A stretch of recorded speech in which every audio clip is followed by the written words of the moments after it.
Ba-ba-ba. We are live. We were just talking about what is that? Good evening, everyone. We were just talking. Wilson was telling me about Heritage Auction movie posters. Yeah, so I'm on the Heritage Auction email list, and they're doing modern prop science fiction collection. So it's movie posters and they're showcase and stuff like that. So it's the typical stuff: Forbidden Planet, The Day the Earth Stood Still, classic movie posters seen for years. And one of them is called The Astonishing She-Monster. And then that one, I am not sure if there's a way really to share it, other than I'll just send you the link. Maybe you should be able to share your screen. Okay. You can open the link in another tab. Right. Unless, you can open the link in another tab and share that tab. All right. Let's see if I can find how to share. Down the bottom, it says present. Share screen. Okay. Sharing screen is easiest with two monitors, which I have. All right. Share screen. All right. And this is something that John Byrne used the layout for in one of his... I believe it was John Byrne. For some reason, it's not letting me show it. Good evening, Mind the Comics. It's not letting you show it. You usually have to hit present, and then share screen, and it has you pick a tab, a whole screen of this or that. Oh, okay. I have to go into Chrome. I wonder if I could do it from Chrome then. Maybe that's the problem, because I'm on Safari. Well, you should be able to do it in Safari. There's no reason not to. It's asking for permission for Chrome to do it. Oh, okay. That's Mac. That's you. You never gave since whatever Mac operating system, you have to give an app permission in order to sort of take over and share your screen. Right. Otherwise, they could sneak little things in there to take over your computer, sort of thing. It's an anti-virus thing. Okay. So if you've never shared your screen before. Mm-hmm. All right. Share. Let's see if that works. Yep, I see something here. Let me add it to the stream. There we go. So that pose was used by, I believe it was John Byrne, for a classic X-Men cover, Dark Phoenix Saga. So I have to look for that.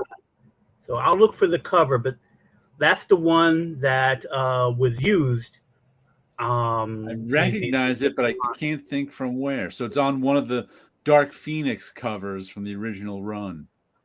The original Byrne run. Although, now that I think about it, I might be mixing up the artist. It may not be John Byrne.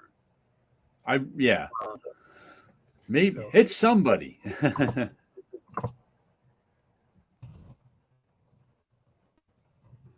think it might be X-Men Teen Titans book. Oh, X-Men. So X-Men Teen Titan, and that was, I believe, that cover would have been Walt Simonson. Right.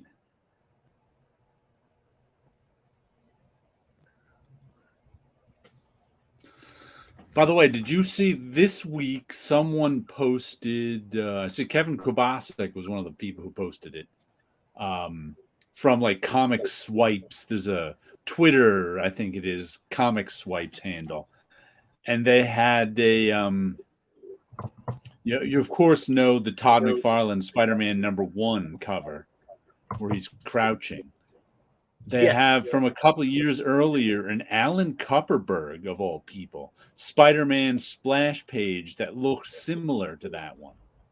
I saw Not that. Not quite the same, but similar. I was like, oh, okay. Yeah, very much similar. and it's definitely one of those things where it's like, okay, I could see the influence. Right. It's definitely something that looks like it could be what influenced them. It's one of those things where I wouldn't say it was like a perfect swipe, but it's possible he saw it and recreated it. Right. Especially since one of the things I found interesting that I never know, I never looked at that cover. All hail Crom, says Sleepy Reader. um, one thing I noticed was, but that Kevin mentioned that I never noticed before was Spider-Man, the arm that's moving forward in that crouch picture. How's he got it? He's got it like, let me see if I can get like the arm that's moving forward. He's got it twisted around. The hand is twisted around in a strange way, and it looks like he's got an extra pinky sticking out that's supposed to be his thumb, and it was like, well, that's because and the Alan Kupperberg picture, he drew the arm the same way, except he was grabbing the edge of, steadying himself on the edge of something. Oh, there we go. Yes, there's the picture he was showing right there from that movie poster. What was the name of the movie poster again? The name was The Astonishing She-Monster. The Astonishing She-Monster. I'll have to check with Walt on that one, but it looks like he did. Mm-hmm. Which is totally fine. You're taking reference and you're working on it.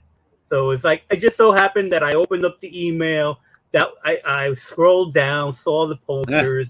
I was like, oh, I remember these posters, seen them before. And then when I saw that one, it's like, I know where that was used in later on. But no, it was funny. Someone put those that Alan Kupperberg and the McFarlane one side by side, and that arm really makes you think he did it, because you're like, he just kind of removed the part of the building he was leaning on and grabbing, and then just kind of stuck a thumb that looks like a pinky on the outside. And then I checked out, McFarlane himself redid that cover for Spawn #9, I think it is, somewhere with Spawn instead of Spider-Man. Right. And he redid that hand. Everything else is the same. He redid the hand so it looks like a thumb now and not a weird pinky sticking out the back. So I found that interesting. It's always, I have no idea if he actually, because it's like I said, it's similar but not the same. Right. So I'm not sure if he actually saw that or not. Or who knows, I don't know if he was influenced by that. Right. You can argue there's only so many ways you could draw Spider-Man anyway. Crouching, yeah. But it's that one arm that makes you think he saw that. Because the arm makes sense in the Kupperberg one. The arm doesn't quite make sense in the McFarlane one. But he did a lot of figures that didn't quite make sense, once again. Right. So you don't really know. We'd have to see. That's the main thing. You just never know. Yeah, not unless someone tells you. Like with that Teen Titans cover, we can be pretty sure that Walter swiped that in Gen. He was going for that. Right. Because the hands look very similar. And we're missing Paulo tonight because he's sick, apparently. He doesn't have a voice. I hope he feels better. Me too. I hope he feels better. And the first two comics I got tonight, by the way, I liked your Wes Anderson trip to the comic shop. Oh, thank you. Very well. That was the only. I've recorded a few odd trips to the comic book shop. Paolo was still having occasional bouts of coughing. So there's like, oh, wonderful. So he's watching from above or wherever he's located on the continent. Yeah, you filmed trips to the comic shop before. Yeah, I filmed it before. I filmed other ones that were artsy, but I have no idea how to edit them, and I'm still Right. kind of teaching myself. So I have like media of me going to the comic book shop that I still haven't figured out the exact way. Because in my mind, I know what to do. I don't know the technology enough. The Wes Anderson one is there's a template already made. So I was able to put things in and then do some edits here and there. And it was like, there's a Wes Anderson template. Wow. yes, In what CapCut. program? CapCut. What was that? I believe it's called CapCut. Let me see if I get it correctly. I just noticed yesterday, Apple made mobile versions of Final Cut Pro in Studio Pro Logic, but they're subscription models. Oh, okay. That's their pro sound and their pro video editing programs. But it's $50 a year or something. What was the one that I used? I used Premiere Rush, Adobe Premiere Rush, and they have also what they're called a light. They have a mobile one that's lighter than the one that comes with that's on the Mac itself. You could do a whole lot more on the Mac, and the one that's on the phone is pretty good for really short stuff that you can edit kind of on the fly. Hmm. Yeah, but I liked the Wes Anderson one. Thank you. That was a fun one to do. Lots of straight-on shots and people moving, and you moving. Yes. Let's see. One of the comics I saw you got this week that I also got, Iron Man #1 facsimile edition, which I was just reading before the show. I don't think I've read this before. I think this is one I somehow missed. And I also picked up, this actually came out last week, Avengers #1 facsimile, except I didn't order it on final order cutoff. So I was like, did I just miss it on the email, or do I have that already? So I had to go home and check my database to see if I had an Avengers, because now they're coming out with new printings of facsimile edition. Like they had, I bought two. I now have two X-Men #1 facsimile editions. The one that came out in 2018 and the one that came out this year, because I had forgotten I had one. So I was like, you know what? I better go check. So sure enough, I checked and I did not have an Avengers #1 facsimile. Now I've got two of them. I did not pick up the Avengers one. I meant to, because somebody else on TikTok had it and they were going through it. And as I'm looking at it, it's like, I remember some images, but not everything that happened in the story. Right. And it's like, but I'm almost positive I read it in like I've read Avengers #1. The Masterworks format. Yeah. And I think it's the same thing with Iron Man, is because I know I had to have had Iron Man in the Masterworks format as well. But yeah, I don't think I had Iron Man in the Masterworks format, and I don't think I've ever had a reprint, and I don't think I've ever had I of course read, what is it, Tales of Suspense 39 or whatever it is. Which one is he in? I've read that, like this. I've read an Origin of Marvel Comics. I've had it most of my life, right? But I don't think I've ever got Iron Man #1 before. See, Paulo says, the nasal spray makes him sleepy. He'll just nod off. Happy 3-day weekend eve, 62 Lefty Blues. But I realized what I like about these facsimile editions a lot is it makes them comic books again to me. Right.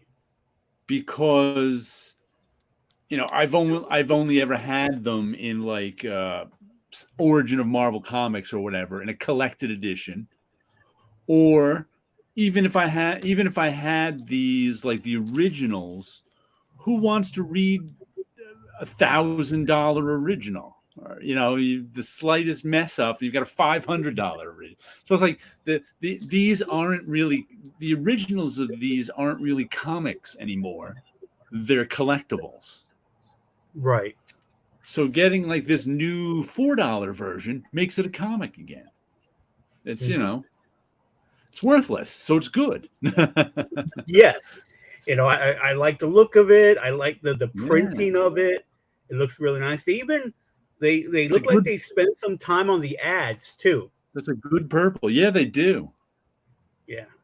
This particular one was like a friend. really good job on the reprints and everything. Yeah.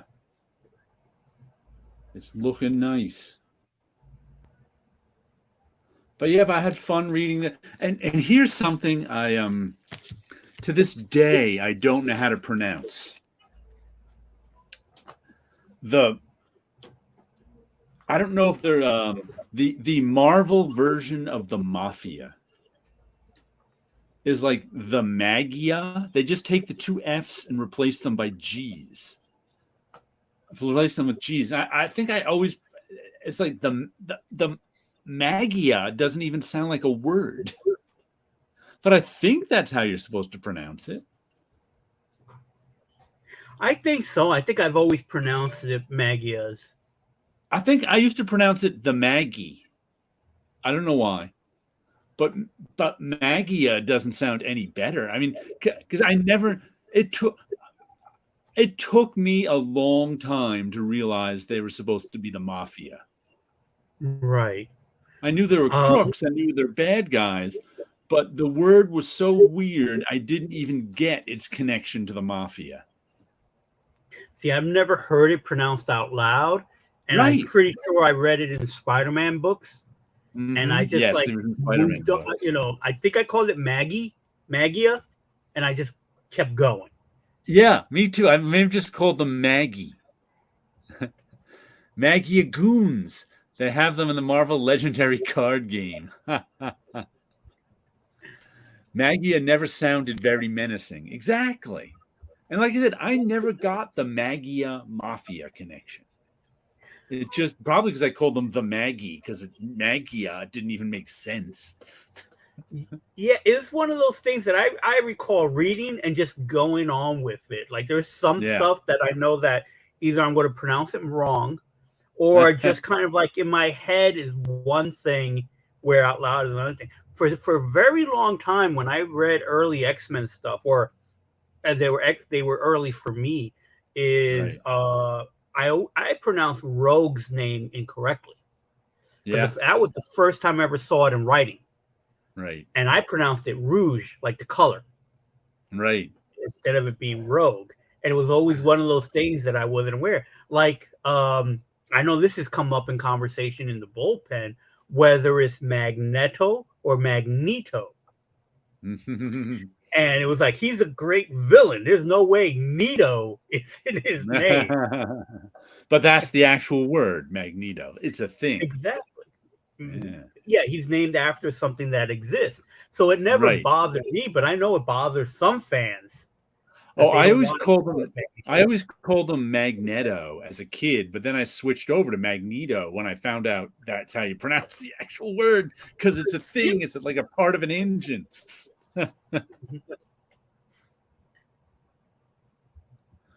I always pronounced it Magia. Magia, that could be it too. Like nothing makes sense. It just it's just like not a word. It's strange. I never could pronounce it. Like, and of course the one from my childhood that I never got my whole childhood was Annihilus. Mm-hmm. That was just that didn't even seem like a word to me because I didn't get the annihilate connection. Right. So I usually in my head called him Annihilus, and until I heard someone say it out loud many, many years later. I was like, oh, and as soon as someone said it out loud, I went, oh, annihilate. I get it now. I somehow missed that the whole time. I don't recall what I pronounced that character's name before I pronounced it Annihilus. Like, I don't know when I was introduced to him. Was that a name that I consciously remember? And I don't know. Sleepy, mispronounced Submariner, Kazar and Kazar is like I go between them. Galactus and Dark Side. Yeah, I always call them Dark Seed because that's how it's spelled. It's actually Yeah. In English it would be pronounced Dark Seed, but in German it would be pronounced Dark Side. That's what I'm told. That's why it's Dark Side, is they use the German pronunciation of the name. It's like, Yeah, I'm pretty sure okay. I call it Dark Seed until an episode of Super Friends where they mention his name. Right. Dark Side's just such a corny name, too. Yeah. I still fuck up Cimmerian. Yeah, I think I used to call him the Cimmerian until I learned it was Cimmerian. The Conan the Cimmerian. I think I knew it was. You had to be familiar with Yiddish, yeah, to get Dark Side. Which is close it was to the German. Conan movie Mm-hmm. where I got the correct pronunciation of it. I think I got it before then. I don't know where I got. I must have been at the comic. What year was the Conan movie? I want to say 82, but I'm not positive. Yeah, the comic shop opened in 81, so I may have gotten it before then. The Sumerian. I probably knew of the movie before I knew of the books or the comic books. Just like it's Hyborian age, right? I always said Hyperborean age.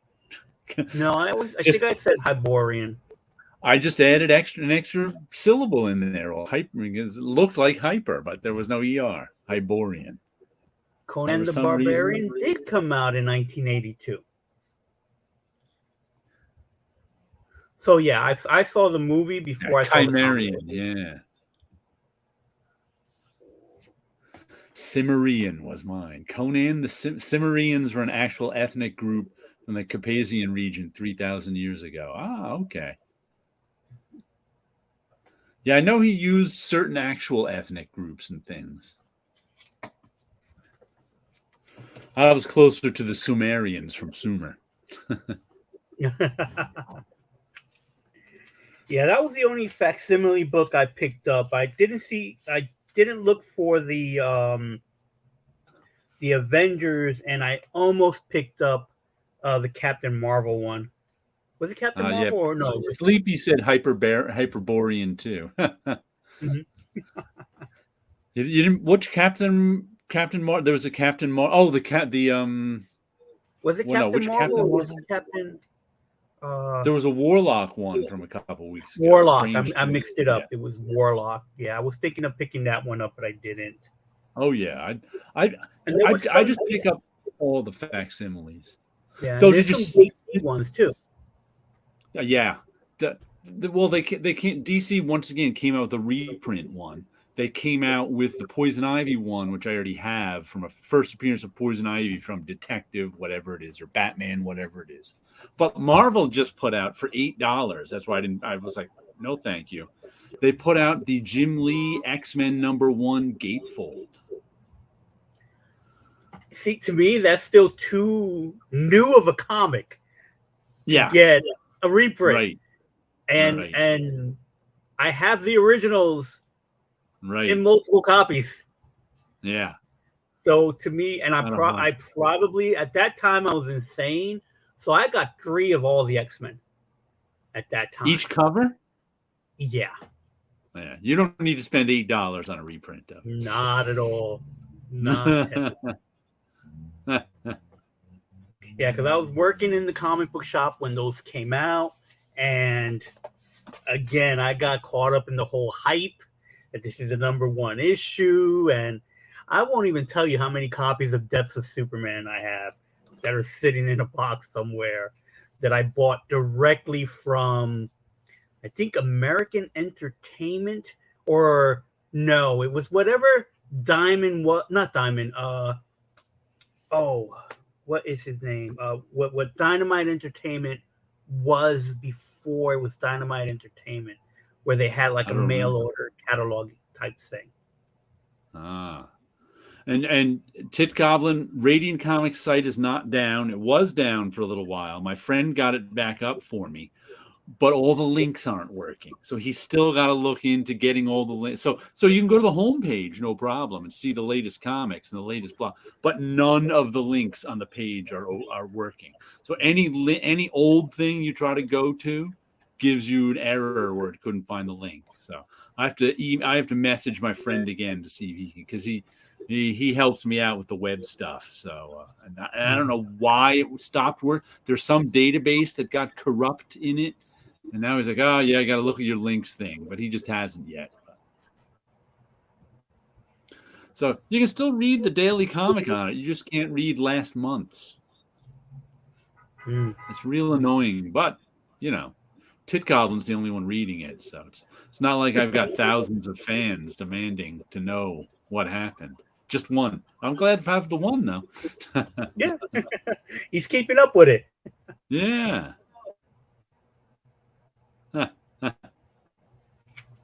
Invincible Iron Man. So one of the other books that I picked up is the Extreme Venomverse. Ooh. I cannot tell you anything about it. The first issue, when I scanned through it, seemed to be one of the stories I think was a reprint. And this is kind of telling you what was going on with the various Venom characters. Like when I stopped reading, you have Venom and Carnage and like a couple of female characters here and there, but there's like a whole slew of them now that I'm trying to catch up with. Everybody's got a family. It's Silver Age DC everywhere. Exactly. Good evening. 3 of each cover, LOL. I still don't get variant covers. Comic clerks go nuts with me when they try to sell me one. I say, no thanks. One is enough for me. Exactly. I don't mind variant covers in the context of I can just pick which cover I like best. But I'm not buying 9 different copies of the same book because they all have different, because it has different covers. I can't keep up with. I have done that digitally. I've gone, I like all these covers. Like occasionally I'll go and just put them in a digital file. Like there's a lot of good Red Sonja covers. So I'll just look online and find the covers and put them in a digital. I have a digital book of certain covers, series covers that I like, but I don't have the actual comic, just the cover, just a digital file of the cover. Yeah, for me back then, it was just some reason there were certain books that I just picked up 3 of everything for a short while. It wasn't too long because they got expensive quick, but the books didn't cost as much as they do now. Yeah. Good evening, Video Homicide, formerly Bluntzilla. I get variants sometimes. Most of them are the same price as the regular. I just choose the one I like more. Yeah. There's one shop in town that always... Right. That's what I like about variant covers is I can pick the one I want. I don't have to... I feel no need to pick up all of them. Didn't you get several actual comics? I didn't get any Action Comics 1000, but I did a video looking at all the covers, but they were digital. So I never actually got a copy of it, but I did. You are remembering the video I made looking at all the Action Comics 1000 covers, but didn't actually have any of them in my possession. But it was fun. I remember having fun making that video. Yeah, I got one, and I got one from like when the Batman did it. And I was like, which one do I want? And I think I picked the Silver Age one because it was the Silver Age one. So for me, it was like that one seemed to be the most fun. But the Action Comics, I'm almost sure I picked up at least one of them. Like though I don't do it now where I pick up multiple copies. It is possible that I'll pick up the regular cover, and there's a chance if there's a sketch cover, I'll pick up the sketch cover one so I can do a sketch on it. Right. I've picked up sketch cover ones before. I haven't done one in years now, but I used to do some. Yeah, I haven't done them in years, and it's like I've been. I feel like I've been stockpiling them, so one day I could just sit down and draw a bunch of covers. But if you're not selling them, there's no point to drawing them. So it's kind of like, Oh, I sell mine when I can. Okay. When I sit down. And when you can, but if you haven't been, you're not selling them regularly. You're not doing them regularly. I've sold a Exactly. couple, but Well, I'll be really doing takes me conventions longer. this year. What I'll was be that? doing conventions. I'll be doing conventions this year, so I want to Oh yeah, stockpile some stuff to right, have. right. If you're selling them at conventions, you'll need a bunch of them. Yeah. That's for sure. But speaking of facsimile covers, I've I've been reading this according to Jack Kirby book with a highlighter. Because there's just so much in here that's like, wow, I didn't know that. I didn't know that's a holy cow. Um, the first thing being, I was also recently reading. I haven't gotten through that one yet because the guy asked me some questions about it. He's got a book about John Romita and John Romita Jr. He specifically wanted to ask me about Virginia Romita or anybody who worked for Virginia about what her role was at Marvel. So I talked to him and told him. So I was reading that book a bit, and I think I was in the in the in the area of John Romita's life where he starts working on staff at Marvel. One of the things he said was something around that he wasn't hired as art director. He was just hired as, I don't know. He wasn't sure either what his role was. But over time, he eventually was made art director. And I always heard Stan Lee referred to as the de facto art director of Marvel, or he wasn't officially the art director, but that he took that. It turns out Stan Lee was getting two salaries. He was being paid as the editor in chief of Marvel, and he was being paid as the art director. That's why John Romita didn't get hired as the art director, because Stan still had that job. He said Oh that wow. in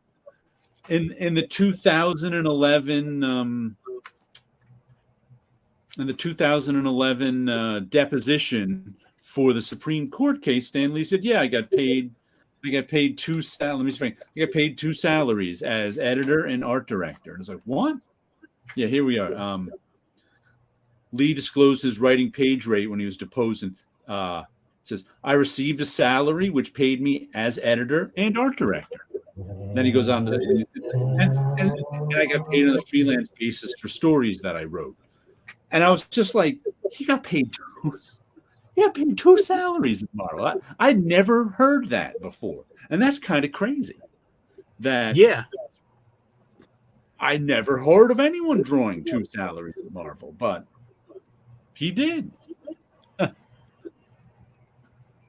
I got two Peach Momoko covers. My comic clerk said, "I might buy it from you later on since you don't know the value of it." Sometimes I feel like Ralphie from The Simpsons in some shops. He'll trade you for another cover, But yeah, Stan Lee was not only getting paid freelance, he was getting paid as art director and as editor. It was like, what? He had a good deal. Yeah. But it's Yeah. crazy. And here's something else I didn't know. There's a whole chapter on where'd it go? There's a whole chapter on March 1963, it says there. Because in March 1963, it was an event that singled the number of endings, some of them permanent. 3 of the titles that contained Kirby monster stories had transitioned to superheroes, and he already had an origin story in the 4th. His remaining genre work was limited to 2 Western books and a single. Basically, in March 1963, almost all of Kirby's work went away, except for the Fantastic Four. And then he picked up other stuff. But it was like there's some idea that happened because he was asking for plotting credit. And here's another thing I didn't know. Well, actually, I kind of did know this, but I didn't know. I knew in the 90s when Marvel paid royalties in old work.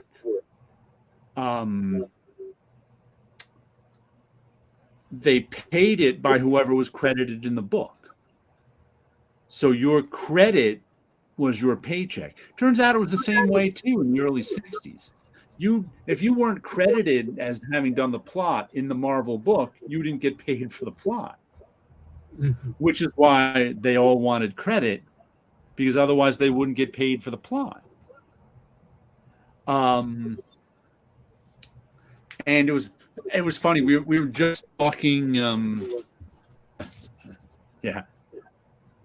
paychecks a week, right? 2 salaries, cash only. but and also here's another thing I didn't know. Once again, there were only 3 artists. Let me see if I can find. There were only 3 artists in all of the 60s who were credited with plots. Dick Ayers, Steve Ditko, and who's the third one? Well, I can't remember who the third one was. Who's the third one? Well, I did, because Jack Kirby never got paid for a plot once, even though he was plotting all this. And another thing I didn't realize was that was it in December 1962 when Stan Lee's credit boxes took effect? Lee was already receiving the writing page rate. So what happened was, remember in the early 60s, Jack Kirby would do layouts for other artists? Yes. Allegedly, it was Stan wanting him to, the other artists to learn the Jack Kirby method. Well, Kirby hated doing that. And the reason he hated doing that was because not only did he, A, have to come up with the plots, which Stan Lee then got paid for, he also, B, only got a quarter of his penciling rate. So layouts should have been paying him a quarter of the writing rate plus a quarter. It should have paid him a quarter of the writing rate for coming up with the plots, plus a quarter of the penciler's rate for coming up with, because Martin Goodman he considered plotting part of writing. So if someone was going to get paid for plotting, it was coming out of the writer's salary. So that was him as publisher's decision. So when Jack Kirby would do layouts, often you'd see Stan Lee plot, because that way Stan got paid for the plots and Jack didn't. It was crazy. That's insane. Yeah. Always wondered why they eventually credited Ditko with plot credit but not Kirby, because he didn't want to give up. And also, it's funny, we were just discussing something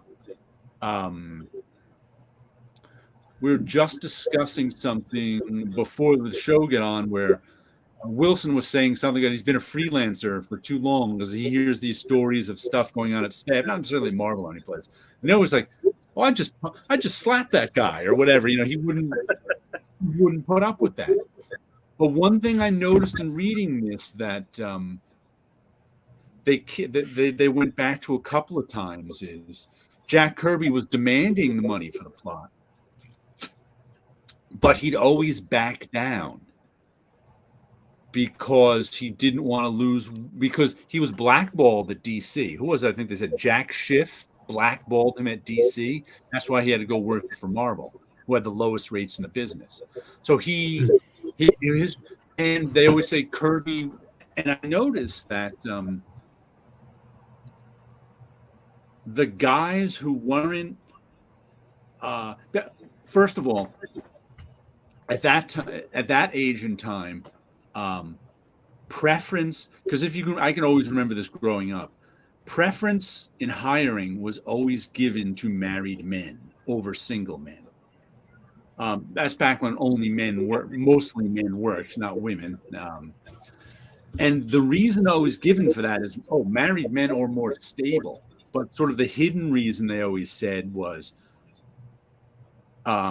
married men aren't going to quit on you because they need the job to feed their family. You can abuse the married men more as employees, because what are they going to do? Quit and not feed their family? But the single man could always quit, which is why when you hear about the guys, all the guys who quit were mostly the single. Ditko quit. And Ditko wasn't going to be pushed around. But Kirby always backed down. And they always say one of the reasons Kirby backed down was he was a family first man, which led me right back to that thought that Stan Lee knew he could get away with it with Kirby. And I think that March 1963 is when Stan Lee let Jack Kirby know what would happen if he kept making waves. All of a sudden, all his work went away. Except for Fantastic Four. So I think that's why Kirby. Well, that's why Kirby. We know that's why Kirby quit. But I think that's why Kirby never got credited for plots, was because he always backed down, and he was doing the most plot for Stan Lee. Stan Lee didn't want to lose that money. I mean, it's kind of crazy. Amazing that Steranko could waltz in and be treated better than Kirby. Exactly. I think, like I said, I think Stan knew he had Kirby under his thumb. That's why he could abuse him. Families are for chumps. I think I really think that's part of it. Kirby would always back down. Matter of fact, they said in here, once Kirby finally got a raise on his pencils, he stopped doing layouts altogether. Because Stan Lee would take the plotting portion of the money for the layout. Nuts. Incel is the way to go, answered Goblin. Yeah. No, I think that's voluntary. That's a Vincel. I don't know what that would be called. It says the credits worked as a voucher system, and it says it even says Mark Evanier, and this is from the 90s, I think. Marvel kept no records of this stuff. In fact, every time there's a reprint free due on Fantastic Four Annual Number 5, inked by Giacoya, but credit to Sinnott, they pay Sinnott. I think they were doing that in the 90s when I was there, because I remember hearing talk about that. But it's crazy. Oh, and this is nuts. This is nuts. This is Stan Lee saying he created everything. Okay? Stan Lee, once again, this is 2011, under oath for the Supreme Court case. And the lawyer says to him, in one of his depositions, Lee was pressed by Marvel's lawyers to think of an example where he might have deigned to allow the artist credit for creating something. Because remember, in this deposition, Sam says he created everything. And whenever he said an artist co-created, he was just being nice to them.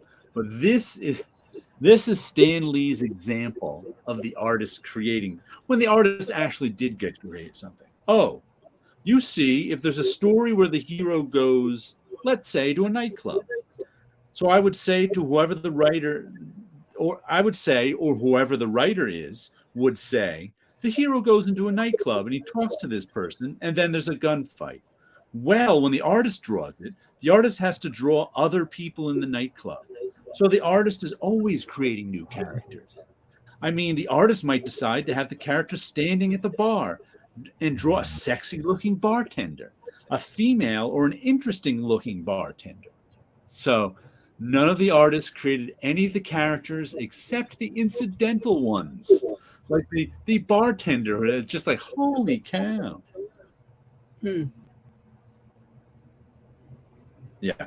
Martin Goodman was evidently under the impression that the plotting credit was part of writing. When the credit was granted, the accompanying page rate was deducted from the writing rate. That's why Stan Lee wouldn't give Jack Kirby plotting credit, because then whoever got the plotting credit got the money. And he doesn't want one of 3 paychecks to be light. Uh-huh. Sorry, bad joke. But it's crazy, this stuff. Yeah. Kirby layouts were designed from the start to give Lee more Kirby written pages for which Lee could be paid the writer's rate. Meaning, Kirby wasn't paid. Whenever he had Kirby do layouts, Kirby did not get paid for writing, no matter, even if he plotted it, which he did.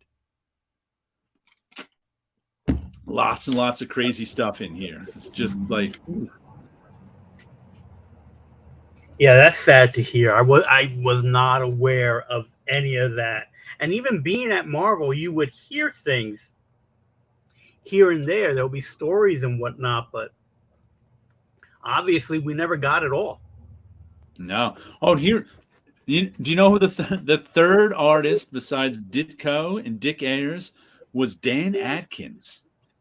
This placed Dan Adkins, along with Stan Lee, Steve Ditko, and Dick Ayers, as the only creators at Marvel that received plot credit in a credit box during the 60s. Only 4, and Stan was one of them. So that's how he'd pick up extra money, with plotting sessions with other writers, even, I think.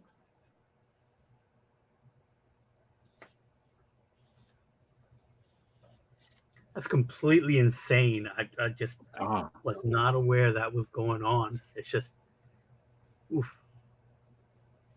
That is definitely wild. Yeah. But there's all sorts of stuff from Stan Goldberg in here. Stan tells about inventing the Marvel method, where he just lets them do the plot. Uh-huh. But he didn't say that. Oh, we'll go back to that later. I've had enough of it for now, because it's just crazy how much stuff is in, and they've got, there's lots of other people who work there they have interviews with. So, well, let's see what current comics I've got. We got issue 4 of 5 of Dawn Attack. Frank Frazetta, another friend. These Frank Frazetta books have been good. This has been sort of a sci-fi story, some nice artwork in it. I guess a sci-fi variant story, maybe you'd call it. I also like the cover. There's the cover.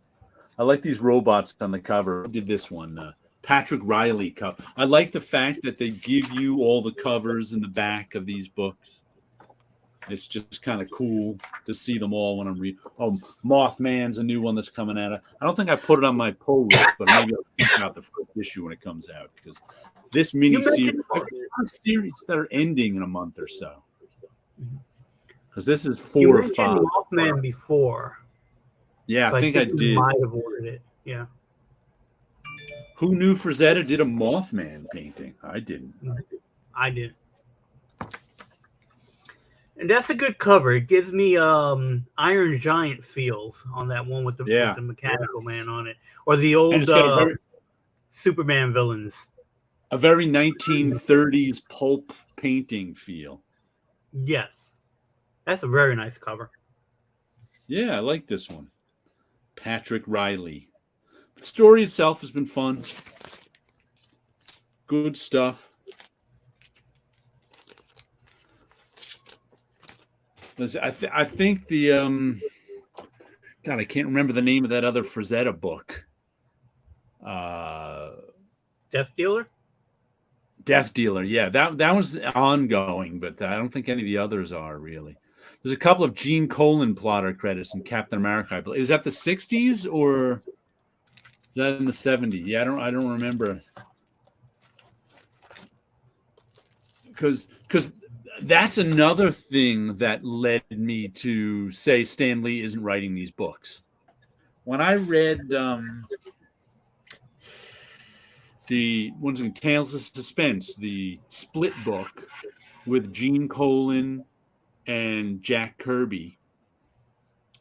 Gene Colan was doing the Iron Man, and Jack Kirby was doing the Captain America stuff around issue right before this, right before issue 1. It was like in the issue 90 or something. If you ever read, and I can remember it was sometime in college, I got like a handful of them somewhere. And by then I had already been under the impression that Stan didn't write everything he said he writes. But if you read those Tales of Suspense stories, back to back, because they're both in the same issue, they have two different writers, clearly. Even though Stan Lee is credited as writing both of them, clearly Stan Lee did not write both of them, if either of them, because it's like the writing style is completely different on the Jack Kirby one than the Gene Colan one. So it's a little just kind of like, Stan didn't write both of these. I don't know which one he wrote. I don't think he wrote the Kirby one, because the Kirby one sounded like Kirby.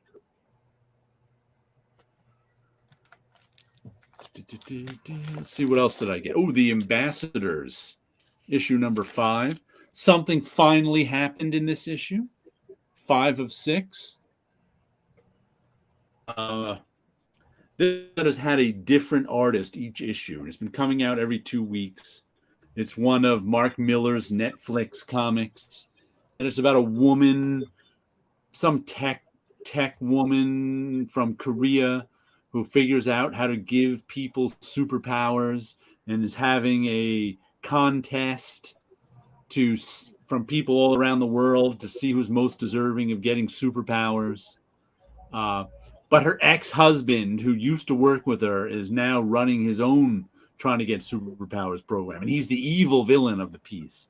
And he's been trying to bribe some of these people to get their superpowered stuff. But it's been mostly, the first half an hour of like a heist movie, which is all about getting the gang together.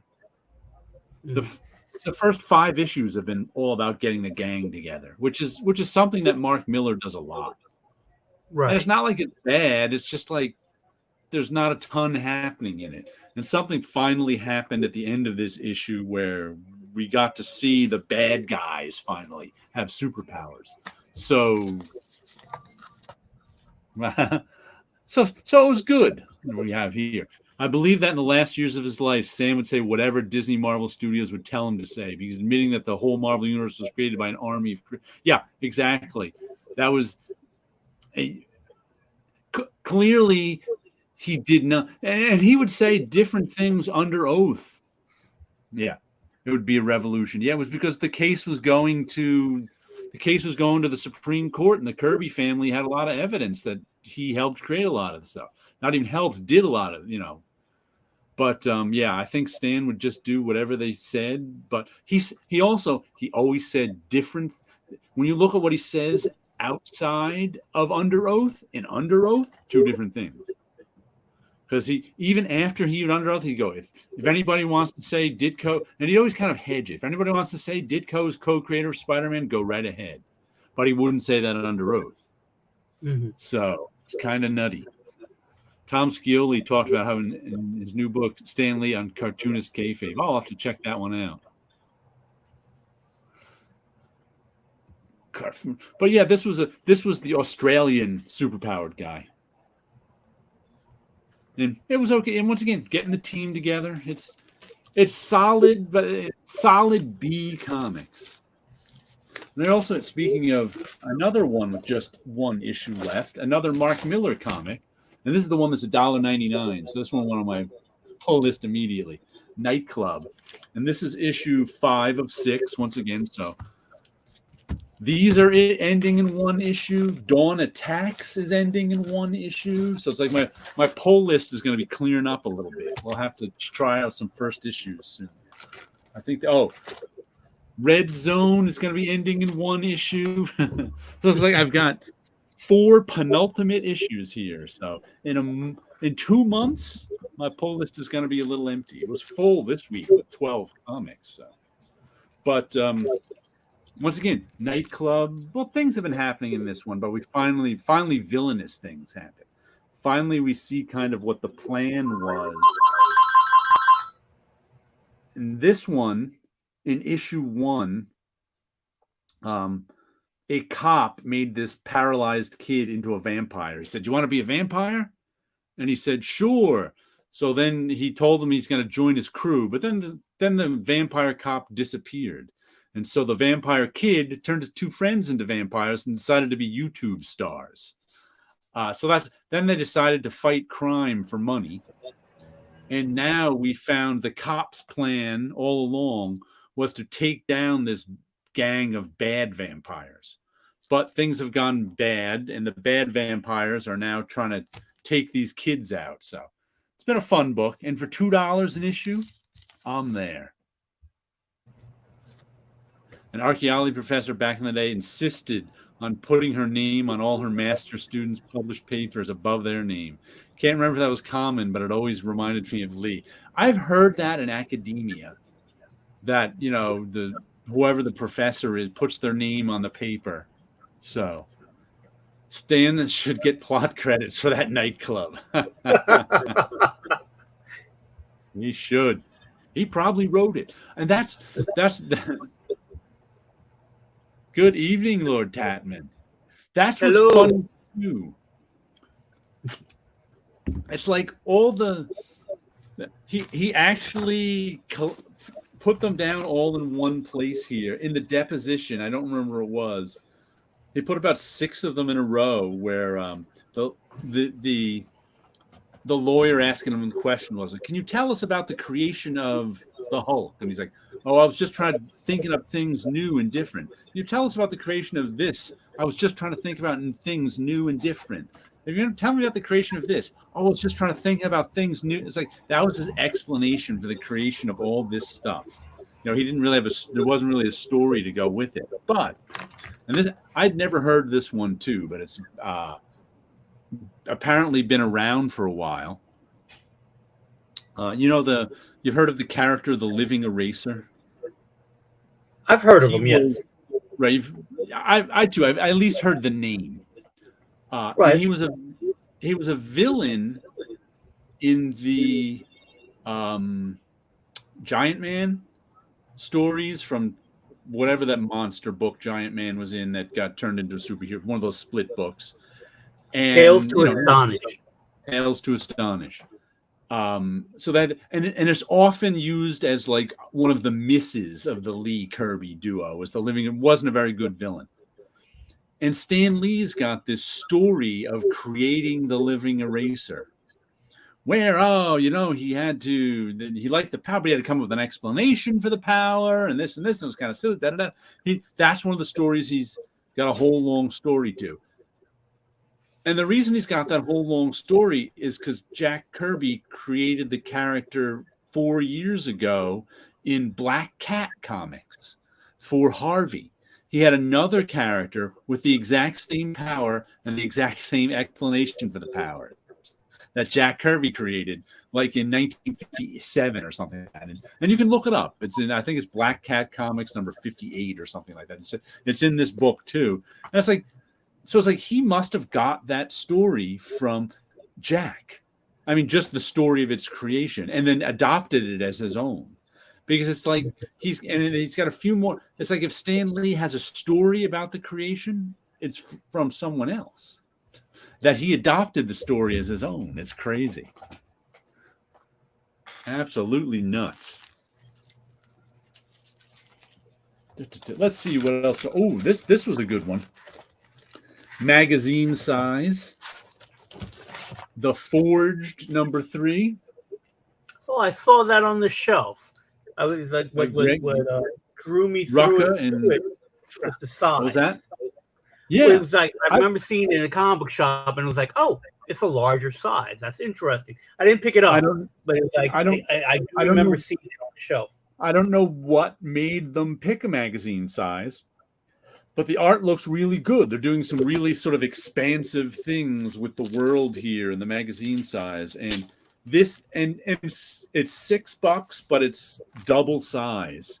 I think that's at least 40, if not 48 pages. I'll have to count the pages. I don't want to count the pages of the stuff I buy just to know. But it's a sci-fi story about the Forged are these group who have these mech suits, and they work for this empire where there's like this holy queen where the forged people are all clones of this queen and this and that, and they got sent to some planet out in the Empire to pick up something that went wrong. They get on the planet and they found out that wasn't really what was going on at that planet. But worse things were happening, and we kind of find out the secret of what's happening in this. I won't give it away, but it's a cool story. I generally liked it. I liked the art. This ends the first story arc. I guess there's going to be more because it says there are, but it's good stuff. What do we have? Apex, yeah. I think we got more coming, and it gives you some back matter. Like I guess Rucka likes creating all this text for this world, which I don't always read. But if you like that stuff, there we go. The Forge, yeah, a new arc begins. The Forge #4 in stores. Oh, it's not until September 27th. So if you can find the first 3 issues, they're well worth it. Or there's got to be a collected edition coming out. But it's fun stuff. Nice artwork. I said I like the size. And that's one of the reasons I like the magazine format too, rather than the collected editions. It opens up nicely. I can see all the artwork, which, Sleepy Reader and I always complain when we lose artwork in the gutters of collected editions. So no gutter loss in these magazine versions. So, I really liked all my books this week. There wasn't a clunker among them. Okay. The worst stuff was like a B, maybe. And there weren't many. Most of them were B pluses or A's. I just enjoyed reading. It's 12 comics, and I enjoyed reading them all. That's a pretty good batting average. Yeah, that's not bad. You pick up your books and have a good read, basically. Yeah, I must say I enjoyed it thoroughly. Like even the Red Zone 3 of 4. I've really been enjoying the Diodile art and storytelling on this one. He's just doing all this graphic designy stuff with panels and breaking up the layouts and making things claustrophobic. And since he's using, like I said, his art looks a lot like Paul Galassi because it's a spy story and he's using photographs to draw from, which is, that right there looks very Galassi. Right. Because they're both doing sort of the same style. When you're very heavy, shadowy, photographic. I mean, I would almost guess Galassi drew some of this at times, except it's a little more detailed than Galassi. But very in that vein.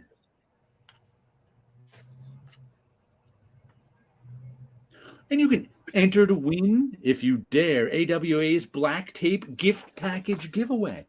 All you got to do is get their monthly newsletter, and you could win all sorts of Black Tape stuff. I don't know what Black Tape is, but 1 copy each of Black Tape 1 to 4.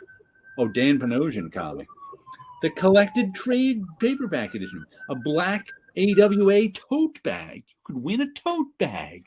Who doesn't want to win a tote bag? But yeah, another good one. AWA also put out that Gatsby book I showed last week that I liked. Right.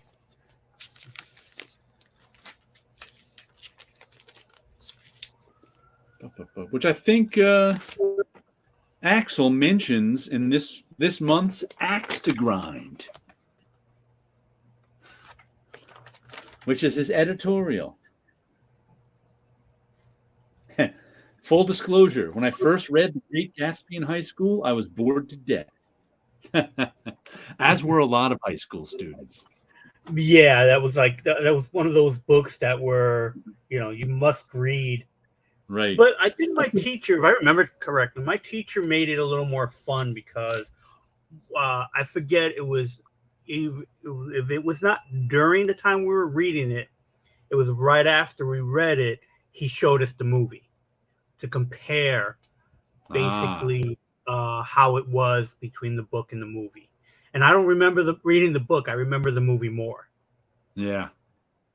But he does say a subsequent rereading in my late 20s elicited a very different reaction from me. I think that happened to a lot of people. I did, like as nuts as I've been about the Gatsby in the last few years. When I read it in my 20s, it didn't make such an impact on me. My mid 20s, I liked This Side of Paradise better. Mm-hmm. Having read it in my 50s, that's when it really resonated with me. Mm-hmm. I came across a Gatsby book this week, Jared, and thought of you. Unfortunately, I'm blanking on the company. It was a nice-looking slipcase edition. That might be the one that I was buying the individual issues of, and then got the Kickstarter on. They're the Clover Press. That one I liked, and I actually ordered the Kickstarter edition of it, which I kicked myself after I did because I spent $84 in the Kickstarter edition when you can get I think the non-slipcased version of it is like $35. I'm like, but it's a really nice edition.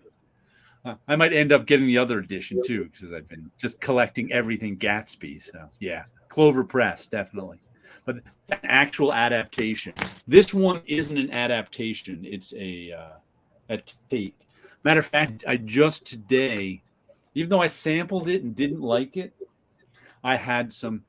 What's an interesting thing sometimes when you buy stuff from Amazon and you have it send it no rush, they give you credit towards buying digital books. So if I'm ordering something from Amazon and I don't need it right away, I might get like $1.50 credit towards digital books. So I had about $4 worth of credit towards digital books. And I ended up, since The Great Gatsby is now in the public domain, people are doing their own versions of it, like this here and the Clover Press adaptation. Some woman, I don't know who she is, wrote a novel, a Gatsby novel, from the point of view of Daisy, the main female character in it. And I read a sample of it, the first few pages, and it was kind of cheesy, so I didn't get it. But the digital price on it actually came down. Plus, I had the $4 credit, so I ended up paying like $1.25 for it. I'm like, all right, I'll buy it for $1.25 and check it out. So there's a Gatsby novel. It's got a nice cover too, named Daisy, that I just picked up. We'll have to see how that is in my deep dive into everything Gatsby.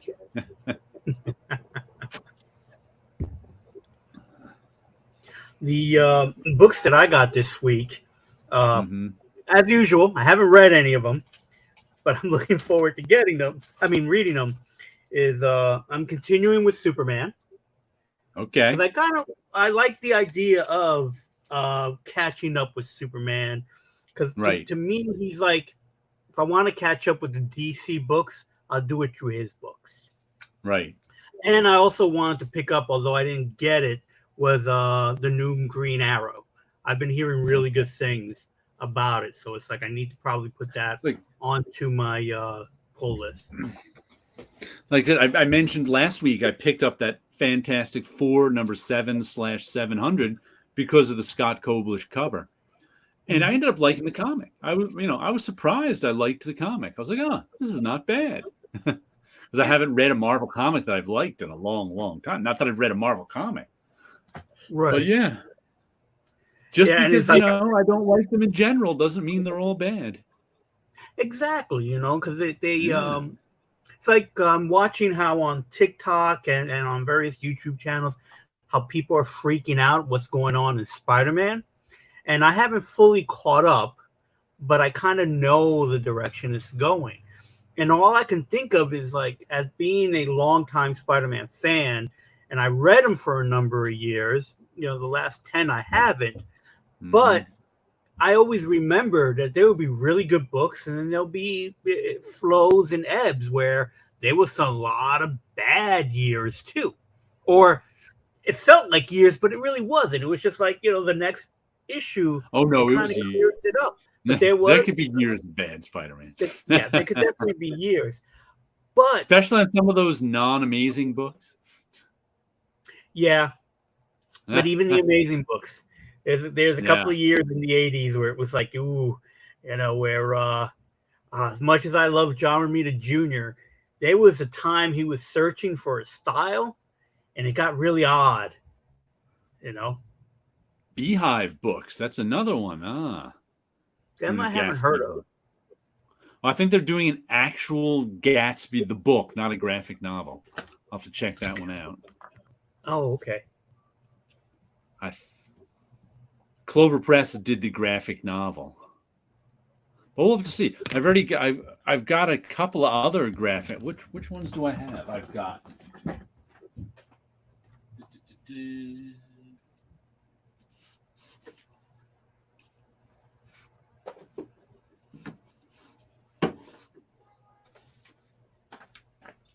These are my 3 Gatsby graphic novels so far. I've showed them before, but not on. This one is by, who's this?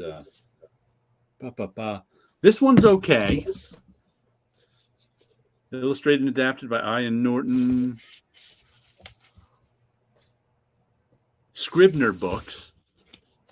This one's got sort of a light drawing style. This one is one that's tough to get because it was not released in the US because it came out before the Gatsby went into the public domain in Australia, but not the US. So it's an Australian book, but I got it used on Amazon.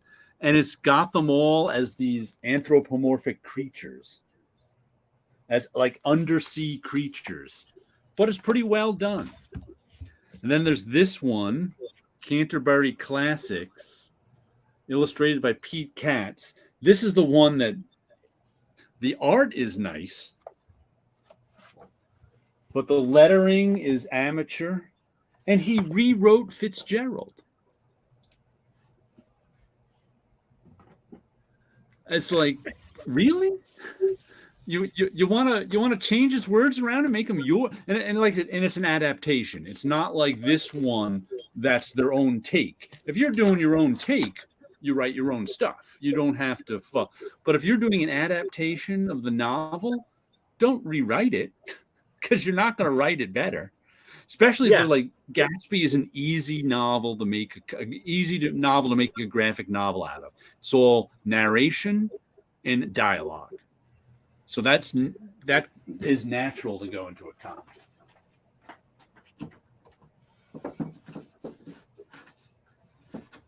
Oops, what am I? Oh, Comic Crack just sent me a link.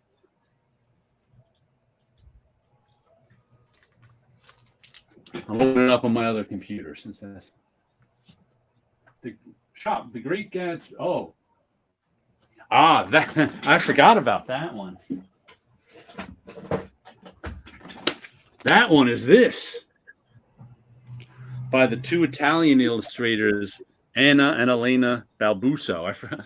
It's only sitting out all the time, so I forget. But this is an illustrated. This is one of the things. This is one of the things that inspired me to make my own illustrated version of Gatsby that I'm still looking on, because this one is just really well done. It's just got some nice, hardcover. Once again,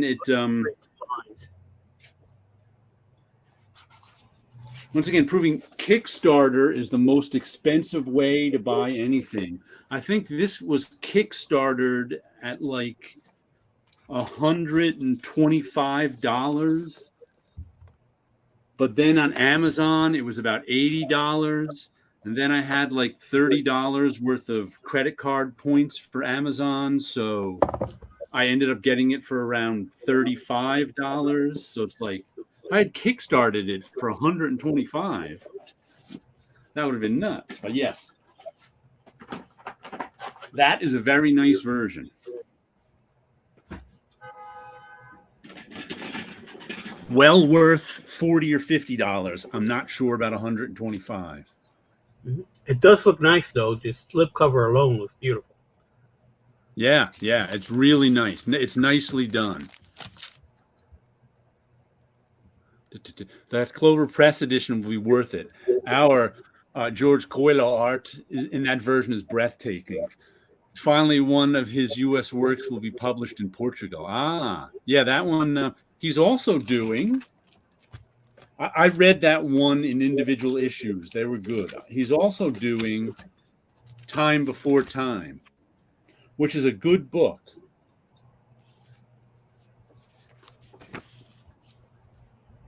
Same guy right there. He's from Portugal. So Paulo gets to listen to me mispronounce his name all the time.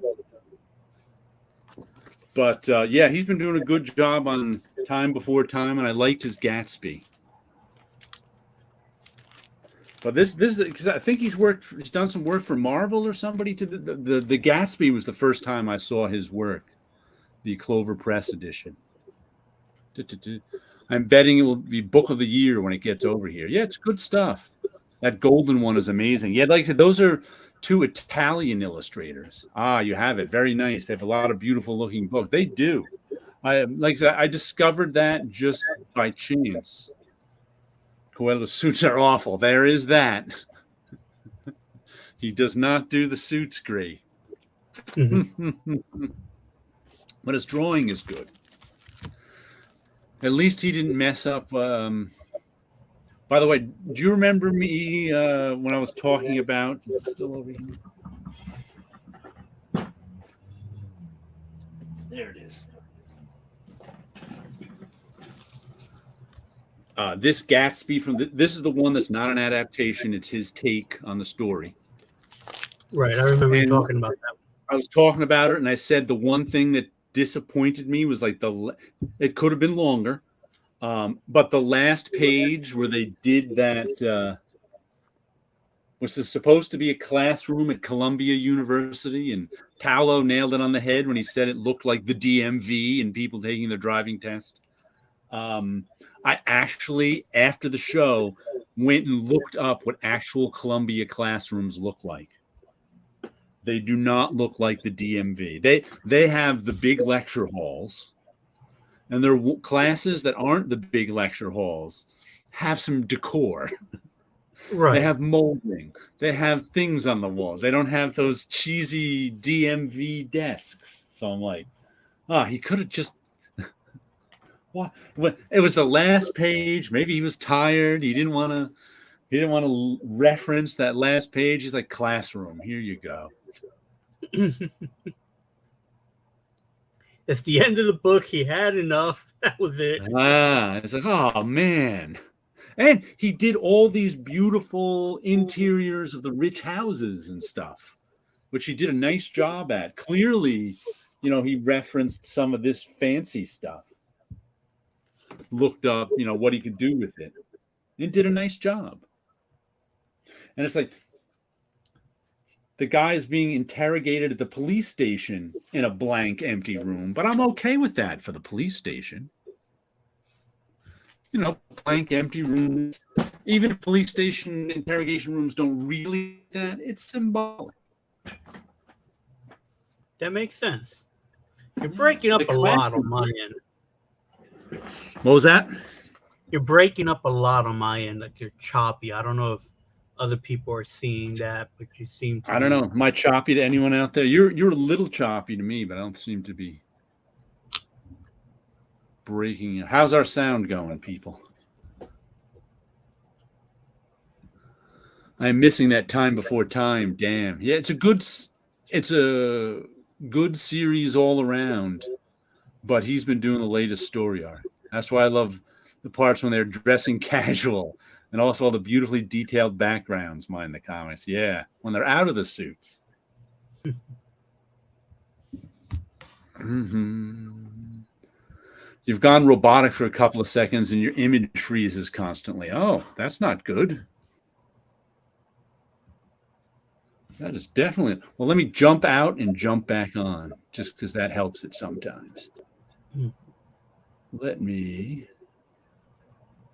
So the last few books that I got is Teenage Mutant Ninja Turtles and Usagi Yojimbo. I haven't read it, but I'm looking forward to it now that I got 3 issues in a row. I'm looking forward to this series. Beautiful cover, beautiful art as always. So I'm looking forward to that. I think this weekend, considering that we have the 3-day weekend, I'm going to spend one of those days just reading the pile of books that I have, which is about maybe 2 months worth of books. So there's probably I'm looking at the side. So I have a pile. I think it's about maybe 20, could be 30 sets of books to read. So I'm looking forward to that. And I always love the free stuff. So the freebie stuff that I got is the free previews, which is basically the Marvel catalog, and DC has one as well. So it's like they usually the way it's set up at Midtown Comics is by the door. So as you're leaving, you can just pick up the free books. The show is yours. The rest of the books that I had left. The big takeover. It's happened. The coup started. Let's see. Hey, there's a little link down here that says having issues. And I click it and nothing happens. And nothing happens? I think it's just to let them know that there's a problem. Oh, a little chat box came up. Oh, well, I'll close it. Let me know if I start breaking up again or anything. I'll try something else. I'm loving your hair rock style, Mr. Ramos, today. It's rock star. I've got rock star hair. Yeah, I'm just having it lay out. Usually I have it in a ponytail because it's just so much hair.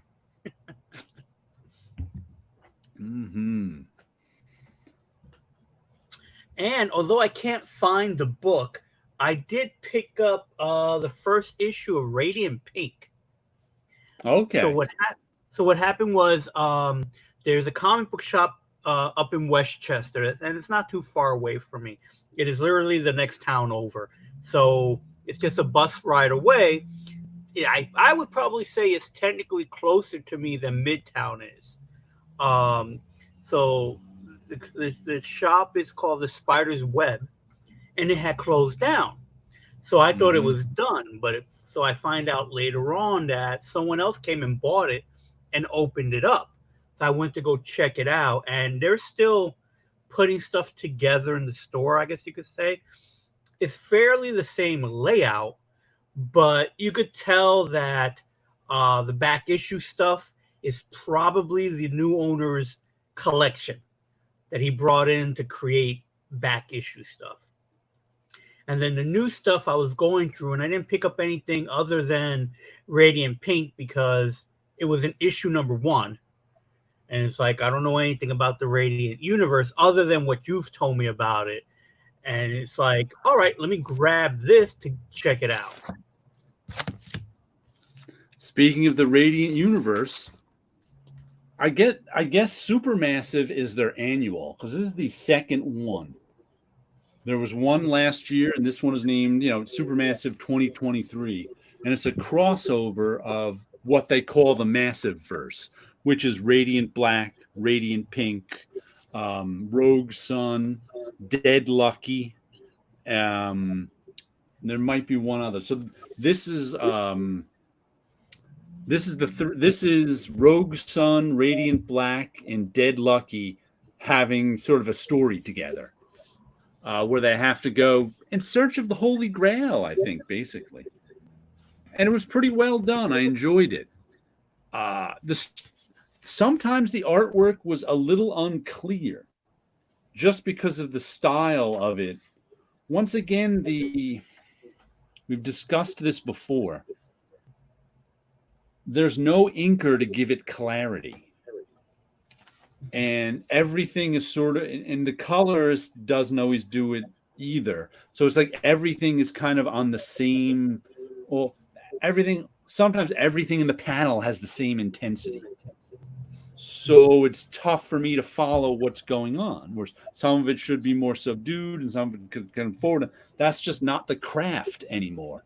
So sometimes I just got confused during it a couple of times. But overall, I liked it. Who's the artist? An artist I hadn't seen before.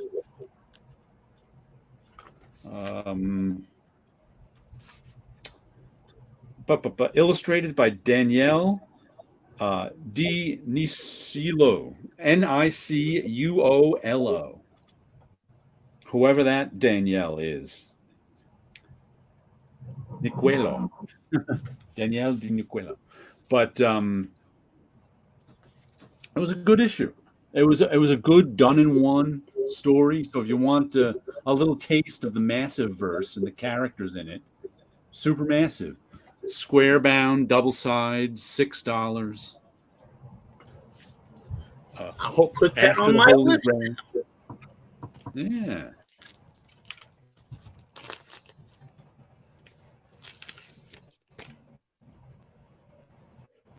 Super massive. It's an annual. It's really an old-fashioned annual story now that I think of it. Let's see, what else do we have here? Can't say if Marvel does annuals anymore. No. Well, what it is the annual kind of became obsolete in terms of it used to be the annual was where you got the longest superhero story you could. Like if you were buying an annual in the 70s or even the 80s, that was a really long issue of Spider-Man. That's what made it really cool. But as comics became, everything became a 4 or 6 part story, annuals became short, kind of.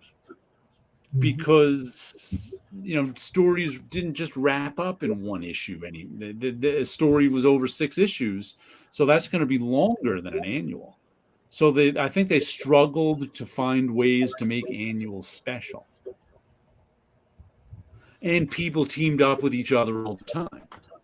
Like these in the Supermassive, these 3 don't team up with each other any other time except in the 2 annuals. Wolverine was in everybody's book in the 90s. Spider-Man was in everybody's book in the 90s. The Punisher was in everybody's book in the 90s. So I think annuals ceased being special. Yeah, they became crossover events. I think that was the kind of their way of making them special again. But then they had crossover events all the time everywhere else. So then once again they ceased being special. Like people, I don't give one rat's ass about Atlantis attacks. But I know people who were younger than me who were buying comics at the time. They loved it. They loved it. They loved the fact that it continued from annual to annual, which is what Marvel was trying to do. Yeah. But I think A, there became more crossovers all the time. And B, we know how much work it was for editors to put together those annuals that all intersected with each other. That was more work than editors wanted to do for an annual.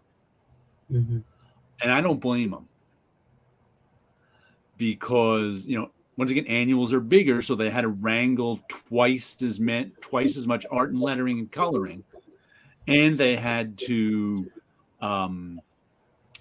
they had to work with all the other editors who they're not used to. They're used to having their own, fiefdom where everything is under their control. Now all of a sudden you have to coordinate with 6 other editors over these dumb annuals. So I can see why they stopped doing them. But that was a good old-fashioned annual right there. Oh, I didn't know Radiant Pink was done by Emma Kubert. Mixed feelings about her art. And the pencils were good, but not all colors blend well with them. Yeah, I picked up Radiant Pink #1. It was okay, but I just don't think I was the audience for it. That's all that, and I had enough. My pull list was full when I picked up Radiant Pink. That often has something to do with how I perceive a book. I'm like looking to not put it on my pull list because my pull list, like I got 4 books here that are 1 issue away from their end, so I'll be looking to put stuff on my pull list. So that's like a different in that situation. Like Radiant Pink may have gone on my pull list, but when my pull list was full when it came out, I was like, it's not really for me. Mm-hmm. Try the Scarlet Witch annual this month. It's got that old special feeling. It was just a very solid story. I'll have to look into that. I heard someone else mention that was good. I can't remember. Jared, did you ever check out Thicker Than Blood by Plug and Bisley?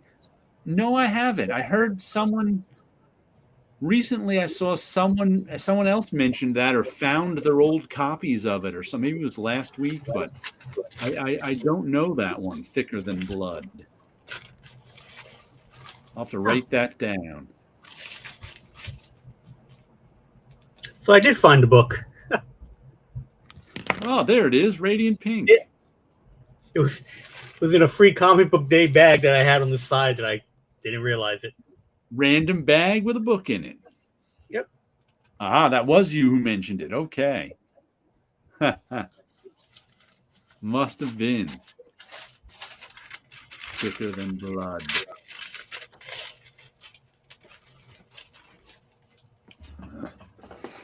Also got a Turtles Usagi Yojimbo, 3 of 6. Yes, I got that one as well. You got that one as well? Yep. Always good.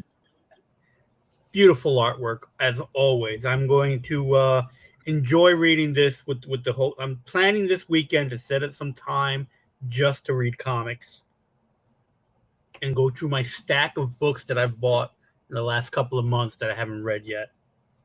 By the way, I this next issue, which I think is the cover for the next issue, I just love this Usagi Yojimbo on a giant robot insect fighting the turtles. But yeah, good issue. They fight the mole ninja in this issue. But yeah, Stan Sakai is just such a master of that. It's almost like I have run out of good things to say about Usagi Yojimbo comics. Scott Connor, when he used to be on this show, used to always be like, now it's time for the Usagi Yojimbo Appreciation Fan Club or something like that. We all loved Usagi. It was just kind of like, we couldn't help it.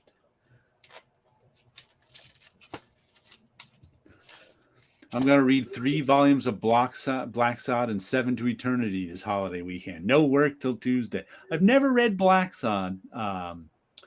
7 to Eternity, I read it. I was a little iffy on it. I think I read it digitally. Not that it was terrible.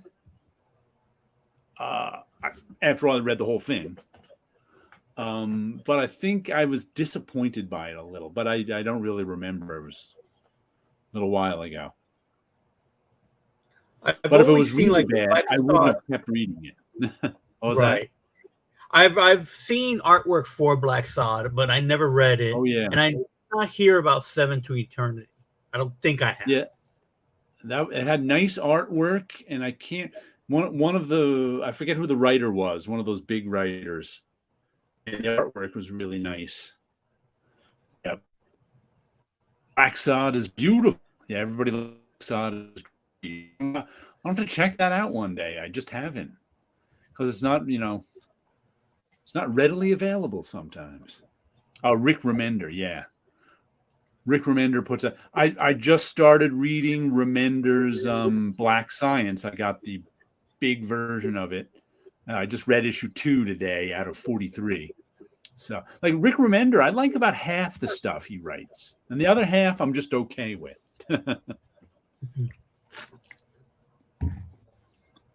So we'll see which way, like Black Science. I hope Black Science is good. I spent $50 on it.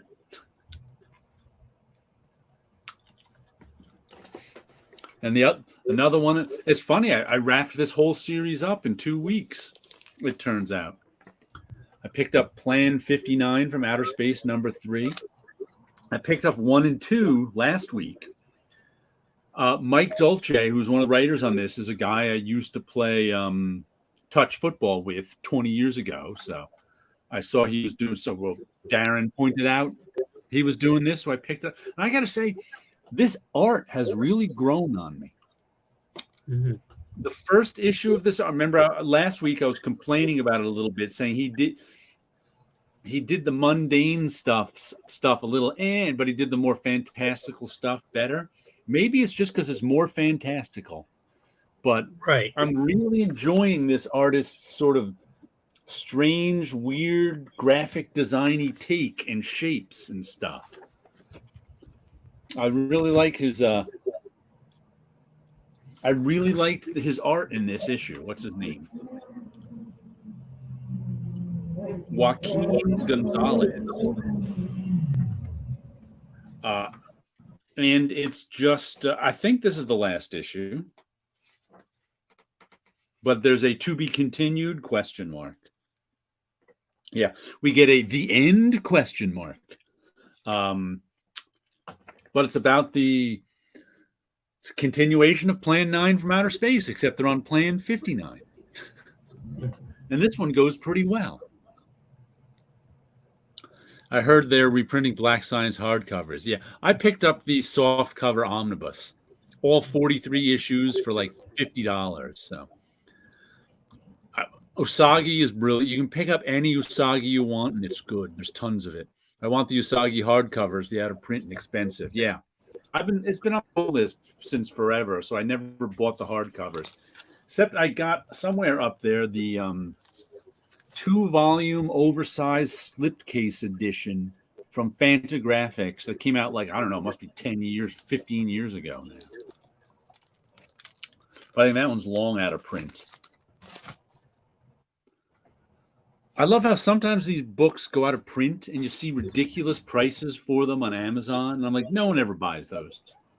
Mm-hmm. It's like no one can possibly ever want to buy those at those prices. Hardcovers are starting to take up a lot of space in my comic room. Not good. Like back there, I have a Mr. X hardcover. I don't know, first 10, 12 issues of Mr. X. I probably bought it in the aughts, and then it went out of print.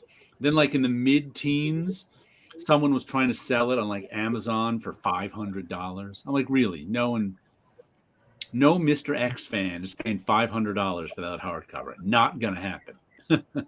Right. Because chances are the Mr. X fans already have it when it first came out. Or if they don't, they have the issues. Or if they're a new Mr. X fan and they're like, oh, they found a couple of issues, like they found a few issues in the dollar bin or wherever and said, oh, I wonder if there's a collected edition of this. And then went and said $500. They went, I'll just keep looking in the back issue bins. I'm sure I can collect the whole thing cheaper there. And I bet you they stumbled onto it at a comic book shop still selling it at the original price. Yeah. Well, there's no way anyone's paying $500 for that. And I think the box set I have of Usagi had some crazy price like that on it too. It went out of print and was like, huh. It's like, nope. I don't think there's any Usagi fans who actually want to pay that ridiculous price. There's sometimes I go on eBay and there's like eBayers who want these. Like the one I always use is Palookaville #1 I was looking for the longest time. Palookaville is the comic series by Seth. Yeah, they all get reprinted eventually. I think IDW even reprinted those early Fantagraphics ones when they first got the license. That's like, you don't want to just, what did I just see that was back in print? I can't remember what it was I saw that was just back in print, a Marvel book that I had the omnibus for, sold when it was out of print because it was going for a lot of money. Then I just saw it was in print again and cheap. And I'm like, oh, maybe I should pick that up again. I'm like, nah. I don't need it. But yeah, it's like on eBay, I see people like Palookaville #1. People want it to be worth a lot of money. But people like me who are looking for it just aren't going to pay $80 for Palookaville #1. I eventually found a copy of it for $6. And that's all. Palookaville fans aren't collectible fans. Nobody who's a Palookaville fan needs a mint condition CGC'd issue of it ever. Right. Right. But still, they try to. Marvel must have the rights to ROM. They just announced an omnibus. Yeah, and I think they announced a Micronauts omnibus too. I'm not sure. I think the Micronauts I think were announced today. The Romubus is being worked on now, and I have a feeling that this is just leading up to Marvel doing new ROM books, because ROM, Micronauts, those are all Hasbro products, and the Hasbro items are not being done currently as comic books. So G.I. Joe has ended, Transformers is not currently in print, ROM the Space Knight, and Micronauts, those were all Hasbro wanting to do their own universe. So I have a feeling that it's going back to Marvel so they can actually try to start that universe there. But that's just me speculating at this point. But a lot of people and myself have been waiting for a ROM omnibus because, they haven't reprinted them together in a big story. And I need that team up with Power Man and Iron Fist. Everybody's been wanting that story. You know what's funny though? You would think, ROM was the X-Men by the amount of people I've seen on like my social media feeds going, ROM's coming, woohoo, they're doing ROM. I'm like, ROM wasn't that popular when he was around. It just amazes me how, and I know that, out of all the people, let's just say I saw 20 people on my social media feed going, yeah, ROM. I would guess 5 of them are going to get the ROM omnibus.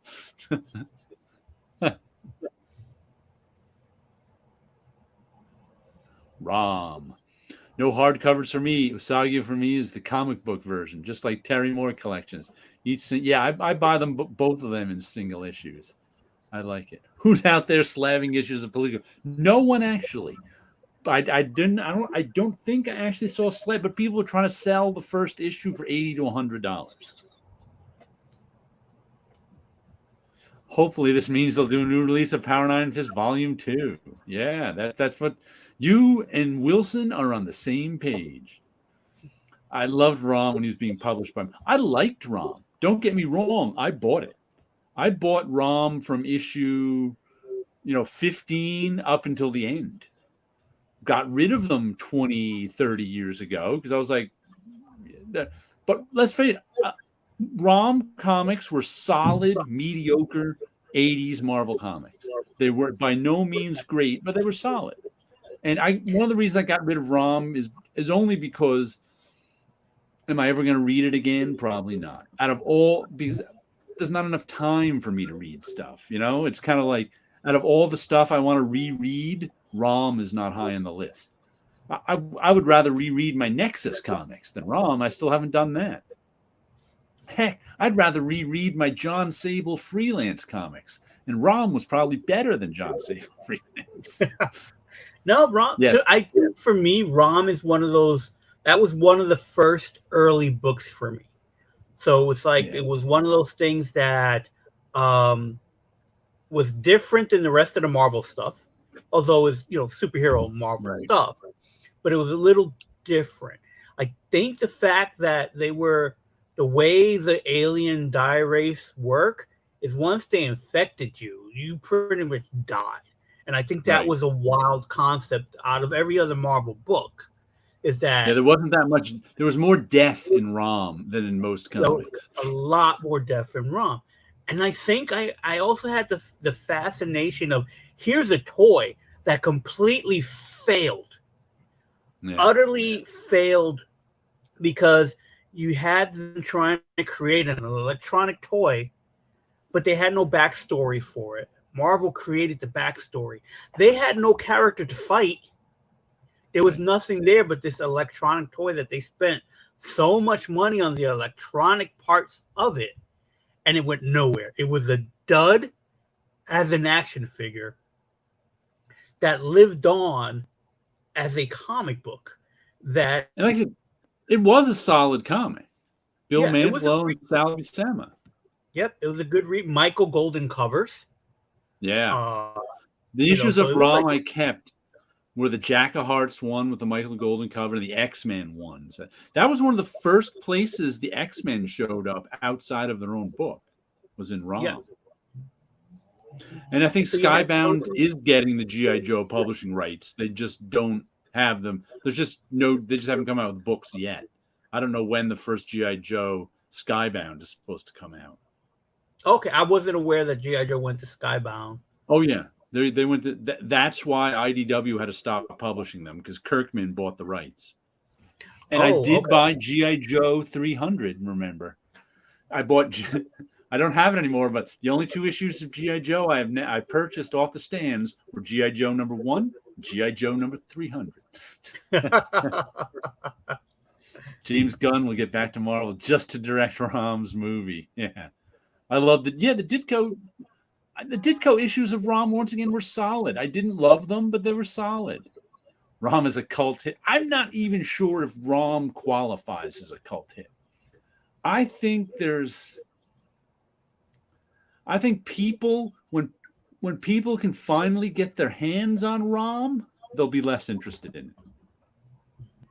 That's what I think. I think there's a lot of people who are interested in ROM because they can't get it. Because I never see ROM in YouTube hauls. It's always, I want a ROM collected edition.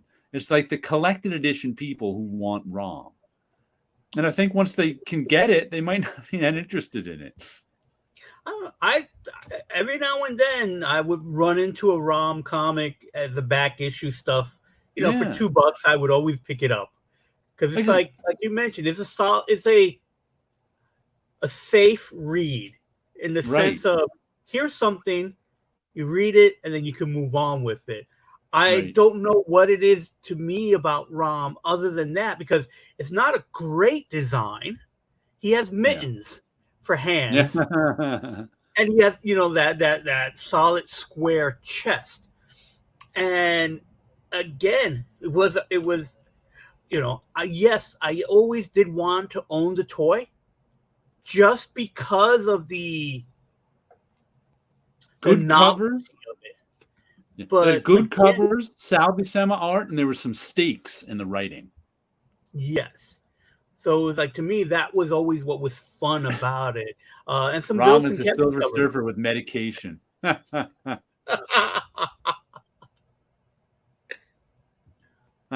Speaking of X-Men, there were guests in ROM several times.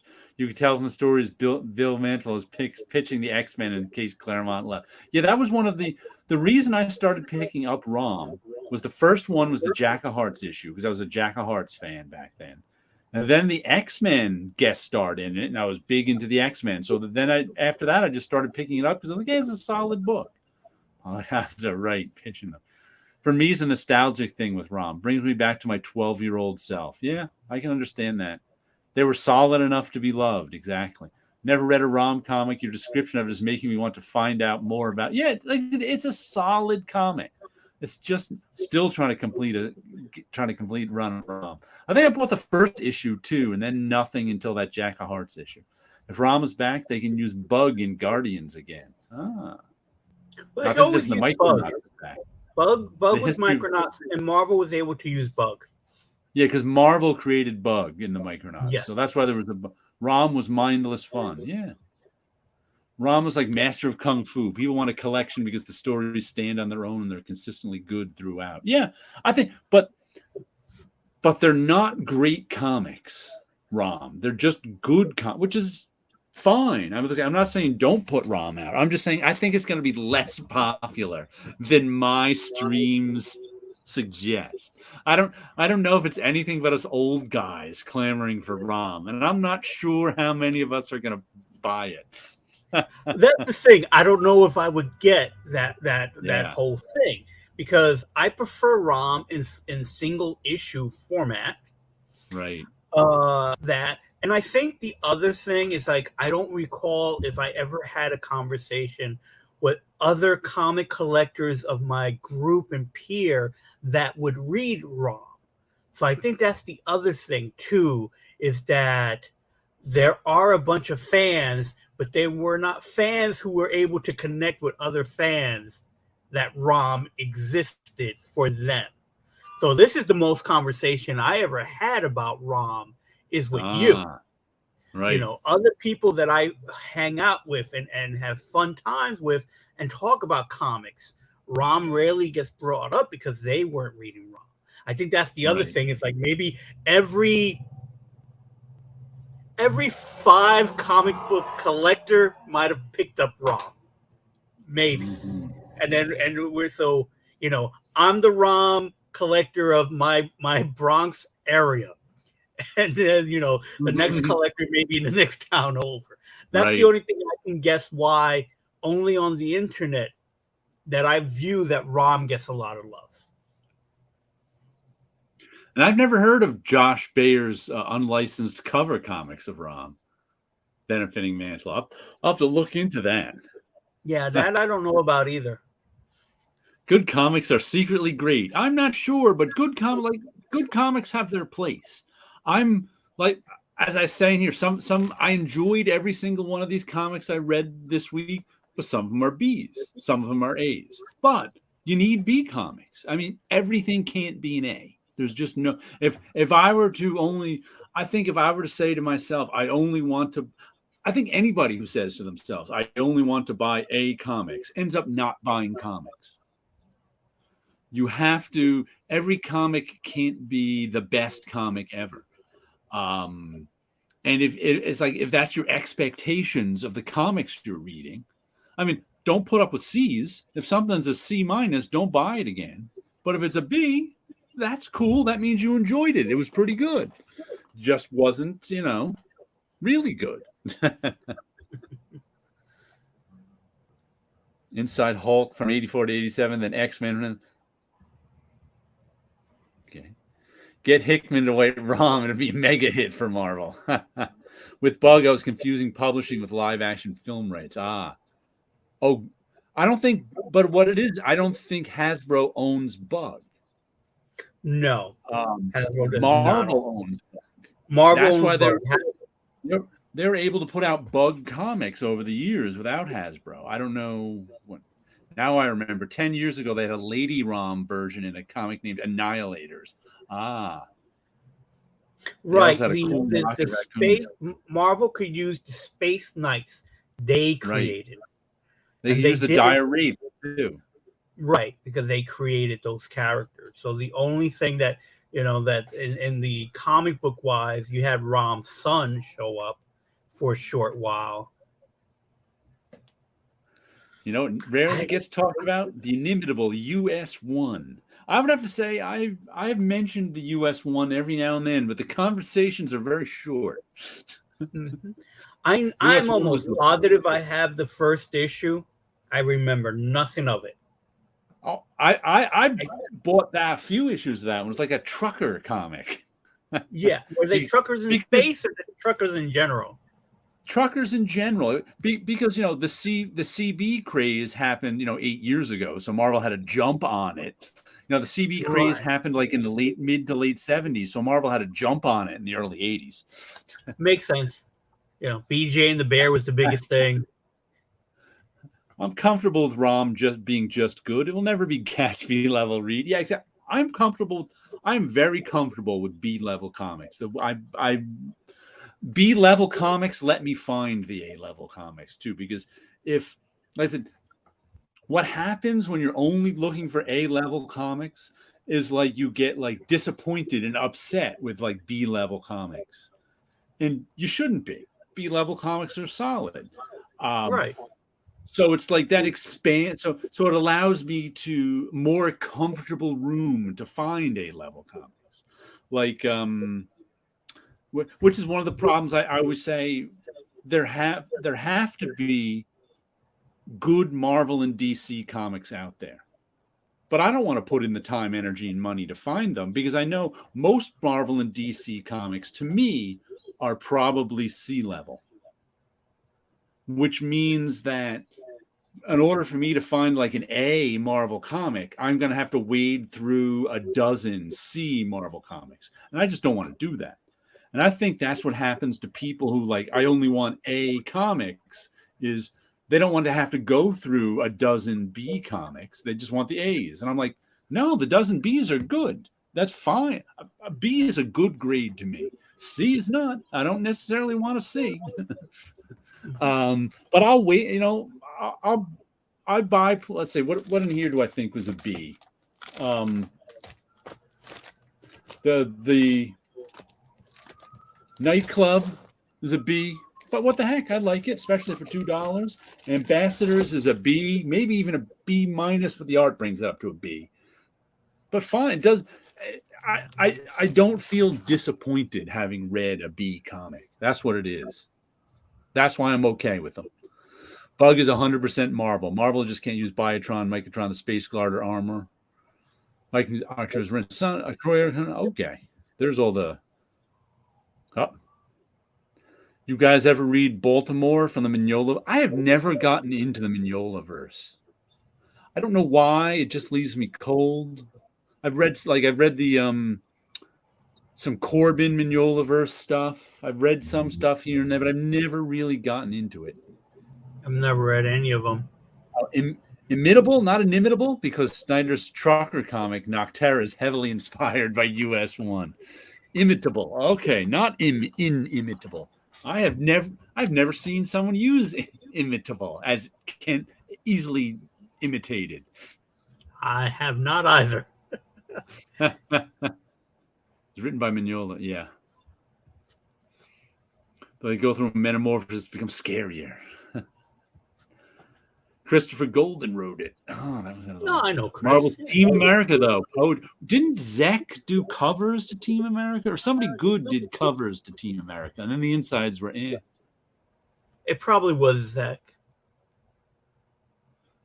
They were like a dirt bike motorcycle club between US1 and Team America. Without the demons or without the supernatural. It's the Thunder Riders and New Mutant. There's a cool name. It's about 2 hardcovers. I think it's about a vampire hunter. Oh, that's the Mignola verse one. There's a lot of articles quoting Gunn saying he can't use him due to the complicated licensing deal. Yeah, there probably is. I mean, I wouldn't be surprised. I mean, just because Marvel can make comics about him doesn't necessarily. I mean, I'm sure Hasbro would maybe not care about the comics, but maybe they might care about a movie. Yeah, because Hasbro seems to was trying to move over into making movies themselves. Yeah, from what I understand. So I can see why they might think Bug was theirs. It just wouldn't be it wouldn't be worth the hassle to Marvel to put Bug in the Guardians of the Galaxy if Hasbro has problems with it. I could see even if Marvel could clear the rights, they don't want to bother to. They got 5,000 other characters they have the easy rights to. Exactly, and why that they would not want to basically alienate one of their licensors, because Hasbro does all the action figures. Yeah, and it's just not worth the fight. Yeah, for Bug. That's it. Mm-hmm. For a character that probably would have just been a cameo anyway. Yeah, they got plenty of others they can use. Oh yeah. Another comic I got. What's the Furthest Place from Here? Issue number 13. And this was a really good issue. I was saying on my Wednesday pull list haul that the problem I have with this series is not that any individual issue is bad. It's just that the sum isn't more than its parts, kind of thing. I still don't know what the series is. But this issue was a really good issue. It was just these 2 characters have been locked up and thrown into this jail. and it's all about their experience in this jail and trying to escape. And it was really well done by Tyler Boss and Matthew Rosenberg. But if you were to ask me what the overall story is and what's the furthest place from here, I would not be able to tell you. I can't even tell you what that title means anymore. It may have meant something in the beginning, or I thought it may have meant something. Now it doesn't. Now that title is just words. It has nothing to do with the story that's going on inside. But really good issue. Excellent issue. If the last few issues of this have been B's, this one was an A. So it just did a really good job with these kids in jail, and you don't even know exactly why they're in jail or who their jailers are, because like this world is just so strange. It's made up. There's no adults, and it's made up of all enclaves of kids everywhere. So why these kids are being kept in jail, I'm not even sure. But they don't want that. But it was well done. So I have to say, I really enjoyed this issue. And that's a pretty cool cover. What's the furthest place from here? Hawkeye by Grunwald. Paulo, US one is undoubtedly high art.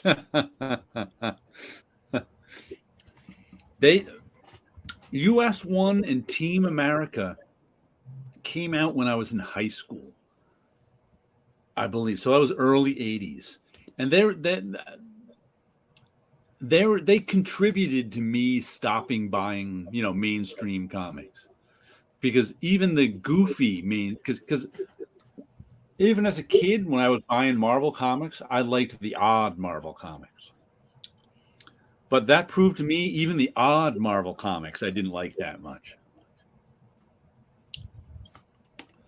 What's the furthest? I found annoying from the first issue. Never gave it a second thought. The convention of writers imposing their musical taste on their characters is insufferable. I will agree with you there, but they actually got out of that.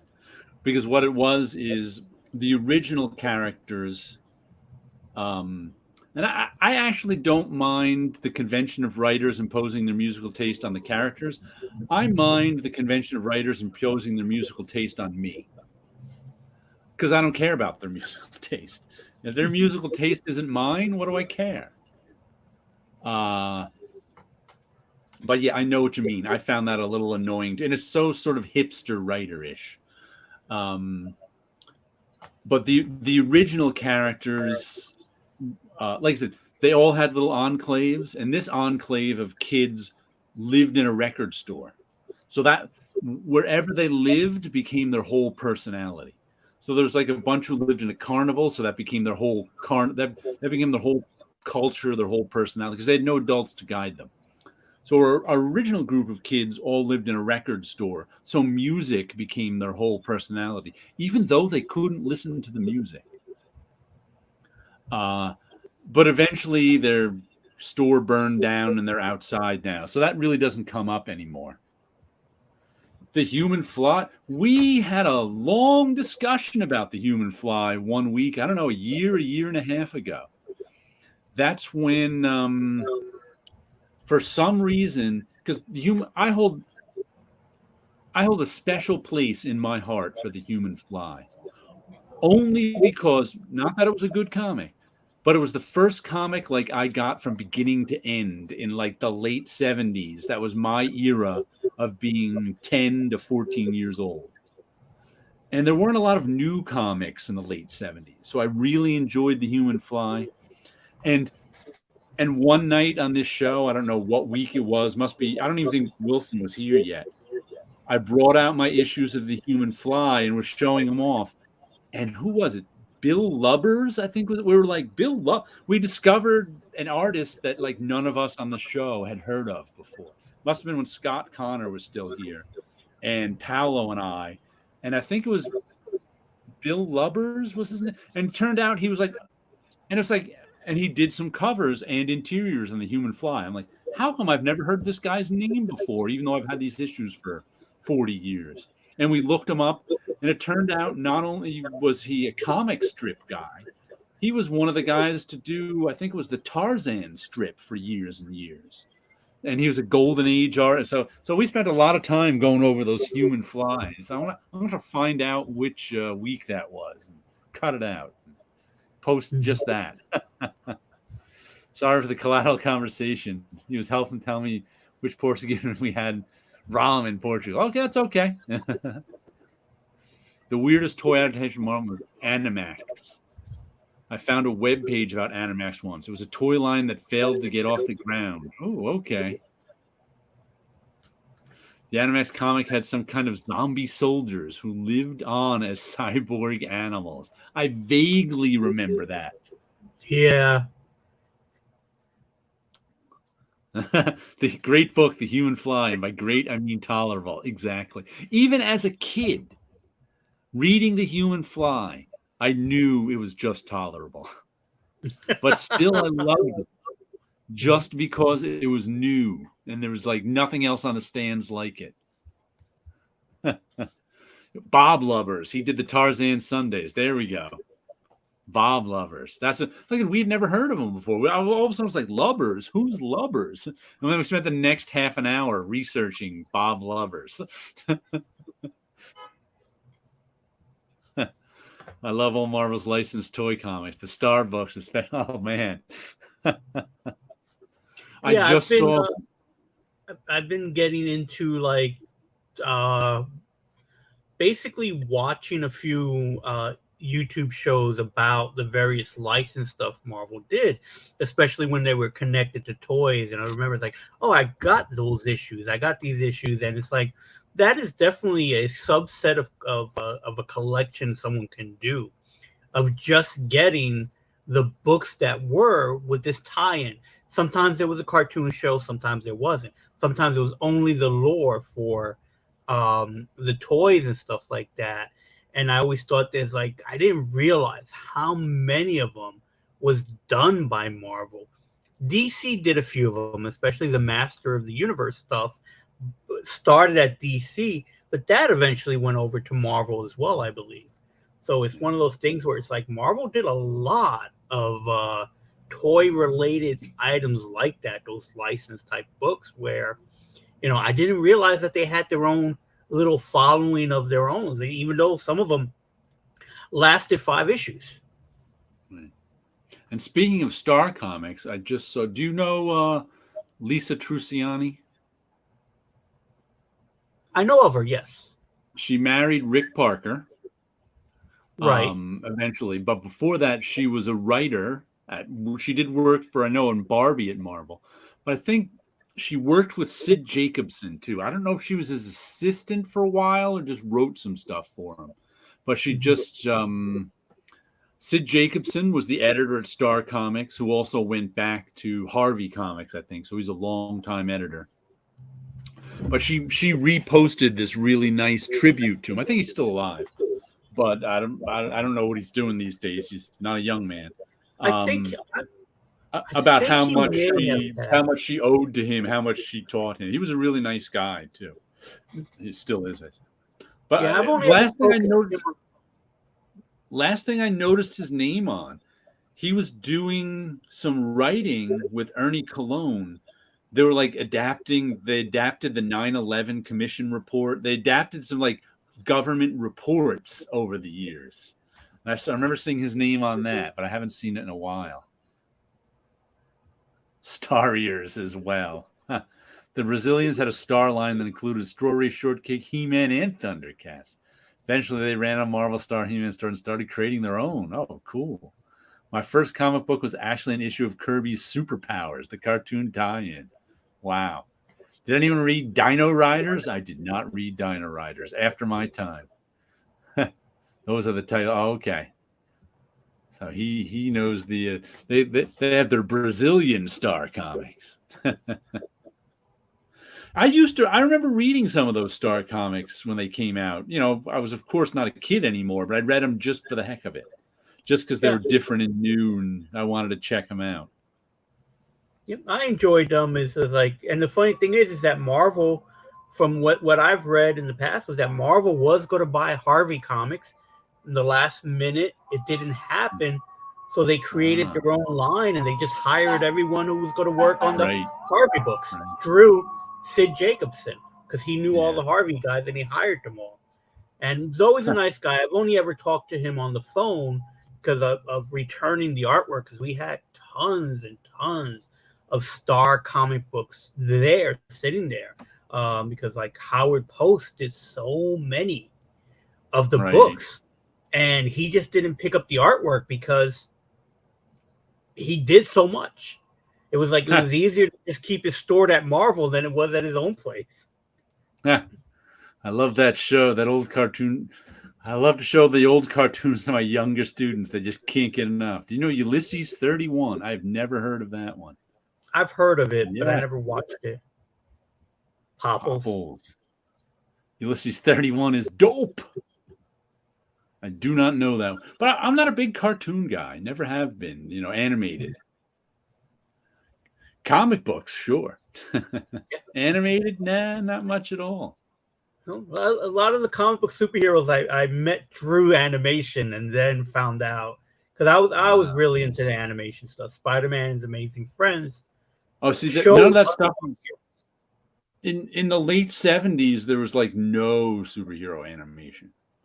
there was The very only little. thing, Whatever was left over from the '60s right, reruns of the went into 60s. It didn't even get syndication. that very often. Yeah. We got the Spider-Man cartoon, does whatever Spider-Man can. That was nowhere near as good as Spider-Man comics. No, not at all. But I never even got to see like the Fantastic Four cartoon from the 60s. I kept hearing rumors of it playing places, but I never got to actually see it. those were trippy because those are Yeah. those are very similar to what was going on with Johnny Quest, but not Johnny Quest at all. Nah, I never got to see Johnny Quest. Oh, No okay. Johnny Quest. So those Johnny Quest was interesting to watch because Johnny Quest was really close to you can get to an animated comic book. If you look at the designs, everyone who worked on Johnny Quest had to be comic book lovers because all the background stuff is comic books. It's all Alex Toth looking stuff. Right. But now, granted, I'm talking to you about this from a kid's point of view, right, who have not revisited since. So yeah. I don't know, because some stuff does not stand up anymore. There's a lot of cartoons that you can watch. Cartoon that I loved as a kid that Bunch always made fun of me for because it wasn't very good. The Impossibles with Coil Man, Hydro Man, and who's the third one? Multiple Man. Multiple Man. There we go. Yep, it was part of the block with Frankenstein Jr. Because it was like the only superhero cartoon I saw, so I loved it. Even though Bunch used to just make fun of me for it all the time because it was like, that cartoon was terrible. I'm like, yeah, but it was all I had. The Impossible. That's the thing. If that's all you got. And they walked by the same set all the time. It was like, they keep walking by that same elevator. that was a trope Hanna-Barbera started and kept basically to this day. Don't pay to make more backgrounds. Plastic Man cartoons, were there any? I don't remember any. Oh yeah, there was quite a few. There was Filmation. You have Filmation do a lot of the older the DC superheroes. There was a lot of them done by Filmation. Teen Titans, Aquaman. This is all before Super Friends. The Flash. Right. You had basically C characters of the DC universe all have a cartoon show for a short while, and this is before Super Friends. Mm-hmm. See, Fleischer Superman still stands the test of time. The only time I saw those were in the heyday of videotape, when they were sticking everything they could find on videotapes and selling them for cheap. And they had versions of those that, were not restored, had cut edits in them. And it still was amazing to look at, a lot of it. But I'm sure the restored versions that they have now are much better than the versions I saw. Oh yeah. Classic. Because the versions I saw were pretty good. There was some stylish stuff in there. And I pointed this out before, but another one I got this week, Time Before Time. This has just been a solid series that nobody buys, but I just found out my friend, I saw my friend Rob at the comic shop this week. He was getting it too. I was like, good, I didn't know you were buying that one. Time travel gangster stories. And it got all sci-fi-ish with this last story arc. And it's just been so good. They keep changing it up every arc. They keep giving you different stuff. The story keeps progressing. It's just nicely done. I've enjoyed this one. What's funny is it had a really, really good first issue. And I said to myself, I wonder if there is going to be a letdown after that first, because the first issues are rarely the best issue, around. Usually it's like it's set up, you got to build up. If there's something in there in the first issue to hook me, I'm like, oh, that's a good first issue. But their first issue was really a good comic. And then, of course, not that the second and third issue were not good, but it was kind of, then they had to get into the story more and build the story. And they've just built the story up so much and changed directions and added more characters and added to the story. It's just good stuff. What's time? What it's about? It's the story begins with time travel exists, but you can't change time. That's the concept. They have a static, so you can go back in time, but you can't change anything. And there's time travel is run by two criminal syndicates, the syndicate and the group or something like that. And they exist and they're in different times. And they're gangsters who kind of fight each other. Meanwhile, it's like if you want to escape, people use time travel to like escape. It's like if you want to relocate to where the cops can't find you or somebody can't find you, or you just want to get the hell out of Dodge because you live in a bad time era, you can pay the gangsters and they'll take you back in time. And they have to have people run these time pods too, because guess what? They're not very safe. The gangsters don't want to run them. So it's like in issue 1, our lead character was a guy running one of these time travel pods. And he was trying to get out from under what he owed the gangsters. That's why but they have it set up so you never get out from under. So he was planning on stealing one of these time travel pods, going to some time in the past and escaping these gangsters. This is all issue 1. That was his plan. But in the middle of his plan, a woman who was an FBI agent, her plan was to hijack one of these time pods and find her mother and sister who went back in time. It was supposed to be the mother, the sister, the father, and the other sister all going back in time. But then the gangsters were something like, no, only 2 of you can go unless you get us more money. So they sent the mother and sister back, and the father and older sister never got to go back and meet them. So now the older sister is grown up. She's an FBI agent. She's like, I'm going to hijack that time pod. So issue 1 ends with our guy who wants to escape back in time, and this FBI agent who wants to go back in time to find her mother and sister, going back in time to escape the gangsters. And every story has come out of that beginning, but they've changed. They've been like more sci-fi stories, more gangsterish, depending on what time they're in. And there have been other stories added to it and parallel things going on. It's just really, really well done.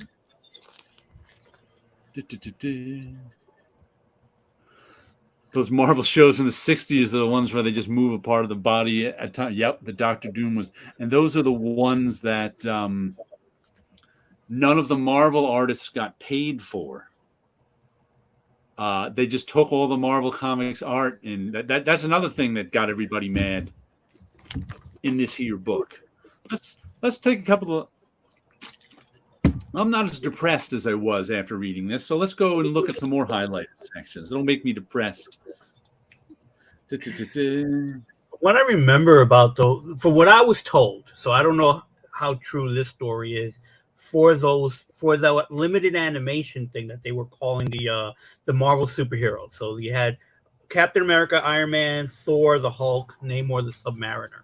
65 episodes. Each character had 13 episodes per hero or something like that. And they were given a stack of comics. Here are the reference, and they were supposed to do regular animation. Now, the rumor that I was told was that they took the books, they took the money, blew the money on drugs, had to produce something, so they took the comic books, cut them up, and made animation from that. And they were kind of like radio dramas. And the only lasting stuff that came from them were the theme songs. Yeah. But I don't know how much of that was true, but that was what I was told when I was at Marvel. Yeah. Based on that. Here is and what I didn't know too about the whole history according to Jack here is there's I guess a well-known interview in 1998 of Roy Thomas, who we've pretty much established as a jerk by reading his tribute to Neil Adams. Yeah. Roy Thomas interviewing Stan Lee, establishing that Stan Lee created everything. That was kind of the whole point of the interview, a lot of people say. And it says Stan Goldberg.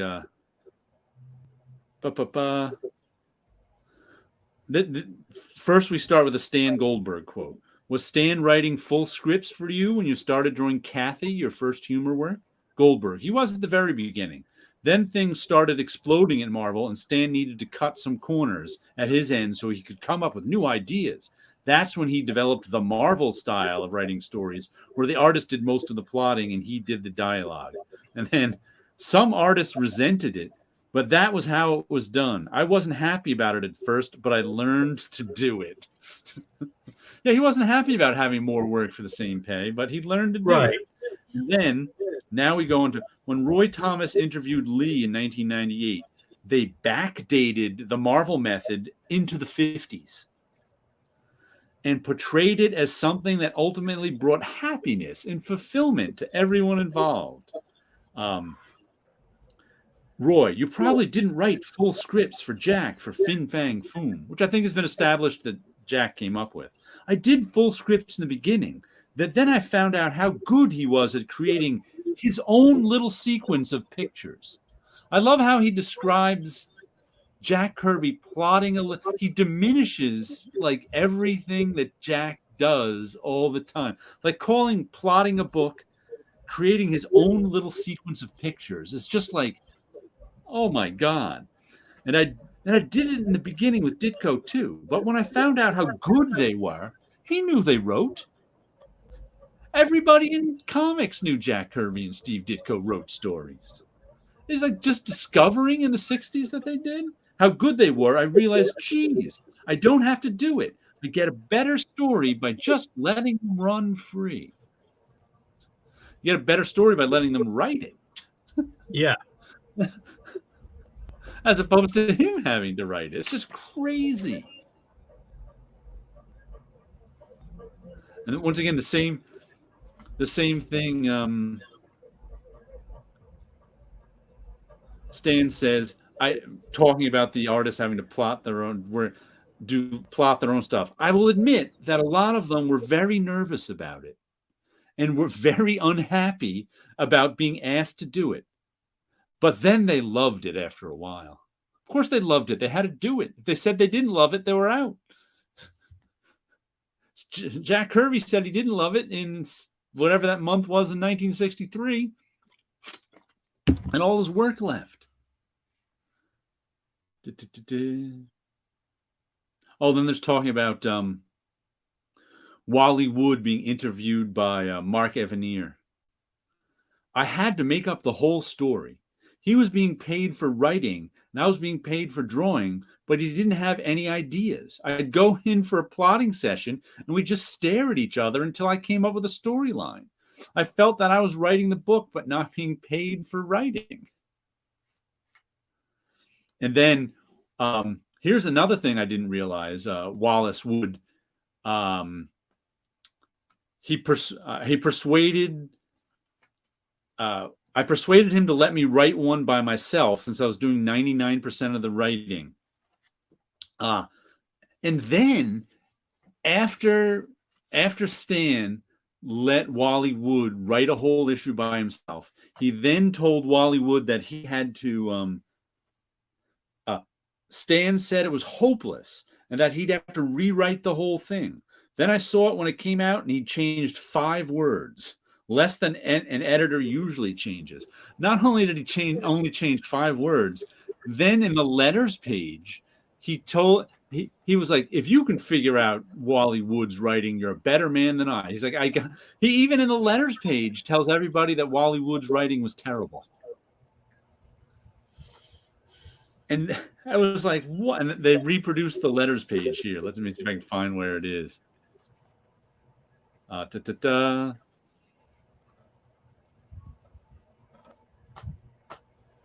And he bashes lots of people's. Where is it? It's a funny thing, Dave. Literally hundreds of our fantastic fans discovered organizer's identity, but the only one who figured it out because we had Jones introduce Deb. We didn't even realize we had left that particular clue in the yarn. By we, he means Woody. So we're printing your letter first because you did it the hard way.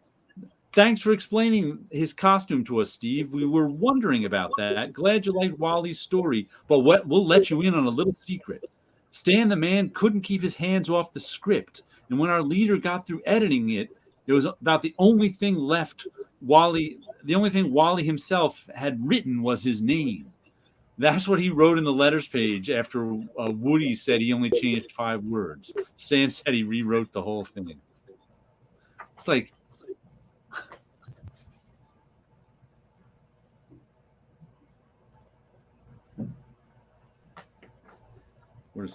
but it's just crazy how Stan Lee introduced the mythical JLA story in 1974. That story never happened. The Martin Goodman playing golf with Donefeld never happened. Donefeld was interviewed in the 70s. He said, I never played golf with that man. Mr. Lee. That story still pops up. I thought it was true, until I learned from here that it wasn't. And it's circulating through TikTok right now, that story. Yeah, Jack Leibowitz. That's a great, where is it? In 1998, Lee pretended it was real. Roy, the story has often been told about the infamous, legendary golf game with Martin Goodman and DC president Jack Leibowitz, in which Leibowitz bragged about the sales of the Justice League of America, and Goodman came back and told you to start a superhero book. Was that story really true? That's absolutely true, says Stan. He came to see me one day and said, I've just been playing golf with Jack Leibowitz. They were pretty friendly. And he said, Jack was telling me about the Justice League is selling very well, and why don't we do a book about a group of superheroes? That's how we happened to do the Fantastic Four. Mark Alexander. That's a great story. In any case, it's entirely false. The legend of Martin Goodman hearing about JLA's impressive sales on a golf outing with Jack Leibowitz has been floating around since the mid-'70s. It's impossible to determine who fabricated the anecdote. Best guess would be that Stan came up with it. In 2002, Lane was still repeating the story as gospel in his autobiography. Mark Evanier. Mr. Lee has told this story on many occasions. Mr. Leibowitz, when he was interviewed, said he never played golf with Goodman in his entire life. Just made up the story. Les Daniels characterized the golf story as an industry legend and interviewed Leibowitz for his book, DC Comics, 60 Years of the World Famous. Leibowitz, I'm sure I didn't discuss anything with him about that, but everybody knew what the sales were. Daniels segues into Kirby's work and Challenge of the Unknown. There we go. Yeah. Jack Leibowitz never talked to him. Martin Goodman knew what the sales were, but that whole rest of the story is just nonsense. That's just crazy. And here's something I didn't know either. Steve Ditko never met Martin Goodman, and Jack Kirby barely knew Martin Goodman, just enough to say hello in the halls. So all the because I've read that Martin Goodman made them promises. Martin Goodman never made them promises. They didn't know him at all.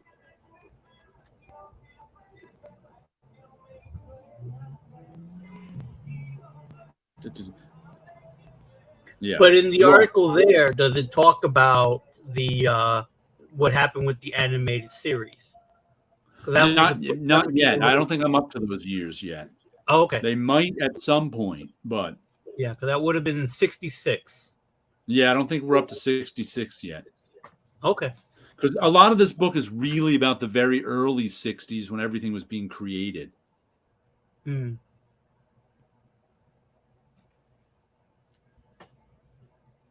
Lee may have fabricated the story of Goodman's promises to keep his primary writers, Kirby and Ditko, on the hook when they raised complaints. Decades later, Lee denied his involvement. As far as what they were paid, I had nothing to do with it. They were hired as freelance artists, and they worked as freelance artists. At some point, they apparently felt they should be getting more money. Fine, it was up to them to talk to the publisher. They didn't know the publisher. They knew Stan Lee. It had nothing to do with me. I would have liked to have gotten more money, too. He was already getting 2 salaries. I never made an issue of it. I got paid per page for what I wrote at the same rate as other writers. Maybe $1 a page more. I don't want anyone to think I treated Kirby or Ditko unfairly. You got paid for their writing. That's what's baffling. Their talent was incredible, but the things that they wanted weren't in my power to give them. Yeah, but you promised. It was obviously being that Steve Ditko says flat out. Ditko says he never met Goodman, and that's where does he say that? They even give. I never met Goodman. Steve Ditko, Martin Goodman, Stan Lee, The Avenging Mind. Copyright 2008. Steve Ditko. So it was Stan who made him the promises, not Ditko. Stan Lee had absolutely no hand in Fing Fang Foom. I don't even believe this is one of the Larry Lieber scripts. They want us to believe Lieber scripted over 50 pages a month. Yeah, it's crazy. He'll just take credit for all of it. Stan earned his unearned credit are burning in hell, along with his hair plugs. May have fabricated. Stan was a consummate bullshit artist. Yeah, it's crazy, the stuff. Like I said, and they have footnotes for everything this has.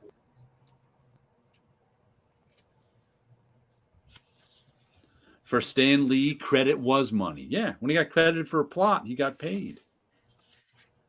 Oh, and they say that they have a chapter called the Great American Novel, and they came to the same conclusion I came to as I talked about on this channel before. Lee claims he always intended to leave comics and become a writer of serious literature. I don't think that's true. I think that's part of his myth making of himself. Because if anyone ever had the opportunity in comics to settle down and take some time off and write a book, it was Stan Lee. He was one of the best paid people in comics. So he could, if he wanted to write the Great American Novel, or try to write the Great American Novel, he could have, but he never did. I think that's just part of the story, his story that he wants to be believed. And they come to that same conclusion in this chapter.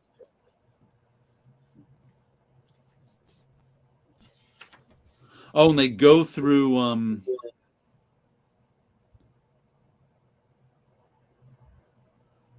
all of how he starts to take credit for things in the letters pages. So they actually reprint some of the letters pages.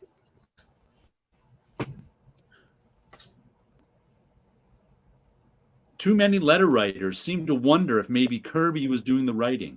So let's institute those credits, not to be forthright regarding the breakdown of work, but to have Lee on record as the writer.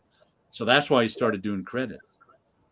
Regarding the artwork, Lee, Here's what happened. Jack Kirby draws the strips in pencil, and Dick Ayers usually inks them.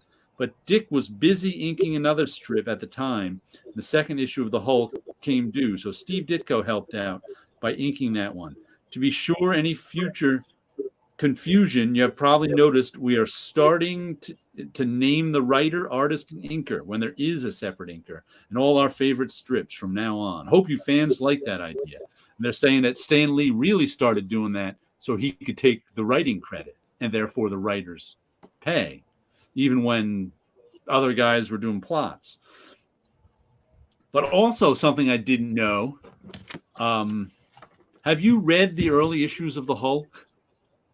Like the first 6 issues in that series? And yeah, because I read them in Marvel Masterworks. Right. And I remember they kind of flipped between Kirby and Ditko, and then Gil Kane took over some early ones. It turns out that was because he had Ditko take over for Kirby because Kirby was being uppity. So he called in Ditko to finish whatever that issue was, 6 or whatever. And then Ditko started asking money for the plots that he was doing. So he pulled Ditko off the book and put Kirby back on it. That way he was still, because as long as, that way Stan Lee was still getting the plot money coming in. Mm-hmm. So that was like, he was taking people on and off books just to make sure he was still getting paid for the plot, Stan Lee, that is. It's like, whoa. That's kind of nutty. Yeah. He was taking their pay after getting 2 panels. Yeah. Wood begins plotting Daredevil with issue number 5, and Lee gives battle, attacking Wood in the letters page. Now, before we close, one of the guys in the bullpen gave Stan Lee an idea for a new Daredevil story. The plot is so complicated, so offbeat, and utterly impossible to make any sense out of that Stan immediately decided to adapt it for a script. So Woody's plot was nonsensical, but that just gave Stan a challenge. So if you want to see either the greatest magazine saga of the century or the biggest fizzle Marvel's ever come up with, don't miss DD number 7. Remember, we can invest all the time and money in our mags, but if you don't share it with us, it doesn't mean a thing. So it's like before the issue even came out, he was bad-mouthing Woody's writing in the next issue, saying it might be a tremendous flop. Then, after Woody demanded money for the plots, Stan Lee would only give him inking work because he didn't want to lose out on the plot money. It's crazy. That's insane. Sorry, I have to leave sooner today. Always a pleasure to attend Professor Osborne Ramos's master class. Glad you're here. But it's crazy. It's like there's so much stuff in here with the receipts too. So it's like right. Which is and the other reason they say I don't know if it was, I think it was something else I read. It wasn't in this book. When Jax for Fantastic Four wanted plot money, instead. That's when Stan Lee started change the credits to not say Stan Lee writer and Jack Kirby artist. It started saying stuff like a Stan Lee Jack Kirby production. That way, it was assumed Stan Lee was the writer, and Jack would still get that plot money without him having to say he was the writer and Jack saying he was doing the plots.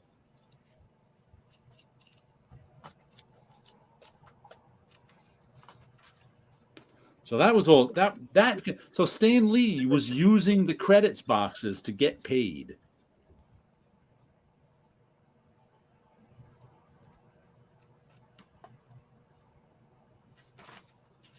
Assumes facts, not any, but good book. I'm glad I bought it. Mm-hmm. It's wild. It's completely wild. It's just that. For me, I guess it comes back to the whole, there are no truths, only stories, because everything seems to be a contradictory to everything else. No. See, I don't. That's always what's gotten Stan Lee out of trouble. This is why there's such a Right. thing as the historical method, and what the historical method is you take all the evidence of the time and make a truth out and try to figure out what was the truth. Everybody's got their own story. Give Stan Lee an out. Right. There's actually evidence that this stuff happened. There's witnesses to it. They're on the record. There's the evidence of the comics themselves. So to me, matter of some people, especially when, and I seem to see comic fans don't like the idea that Stan Lee actually ripped people off. That just doesn't fit well in their brains.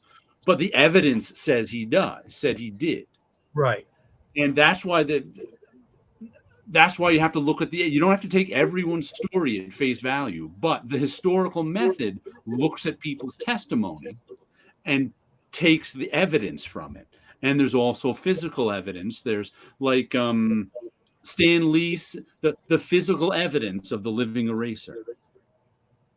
Stan Lee saying how he had to invent that power clearly was him making that power was already invented by the other person working on the story. That's historical evidence that Stan Lee was not telling the truth. So I think it's just a dodge to say there's no such thing as the truth. I'm not into that at all. I think we can find the truth. Well, if there's evidence, we can find the truth. If there's no evidence, like and it repeatedly says in here, we don't know what went on in those Stan Lee, Jack Kirby plotting sessions. We don't. There is no witness. So we have no evidence for who came up with what in those plotting sessions. We have to take evidence from outside those plotting sessions to see what we can figure out. And we'll never be able to figure out everything. That's true, because there were no witness to those early plotting sessions. But some stuff we can figure out through the historical method. Demons are running a train on Stan as we speak. Stan's self-mythology will collapse under empirical evidence. Yeah, that's what I'm talking about. There is such a thing as evidence. There was a guy on Comic Book Historians podcast once complaining we all do that, calling him Stan. We turn him into a lovable uncle that can do no exactly. I've seen. I just saw that recently too. Someone always calls him Lee. I haven't turned him into a lovable uncle, so I usually call him Stan Lee most of the time, but not always. Stanley. That's what Jack Kirby called him. All right. Well, we should end there because it's just about time to end.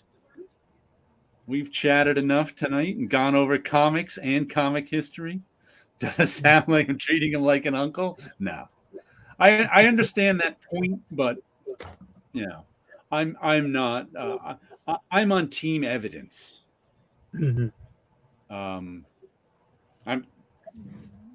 Jack did I think Jack did some things wrong in the 60s too, like betraying Joe Simon. But Stan Lee was systematically ripping him off. Yeah, that whole collecting 2 paychecks. That's wild. Yeah, more power to him if he can do that. But that's just again, that's it's like that's why the job wasn't available to John Romita. Yeah, that's just that blows me away. Yeah, who knew? He was collecting 2 paychecks and it wasn't enough. All right. So everybody have a good week out there. Take care. We'll catch you next time. Bye-bye.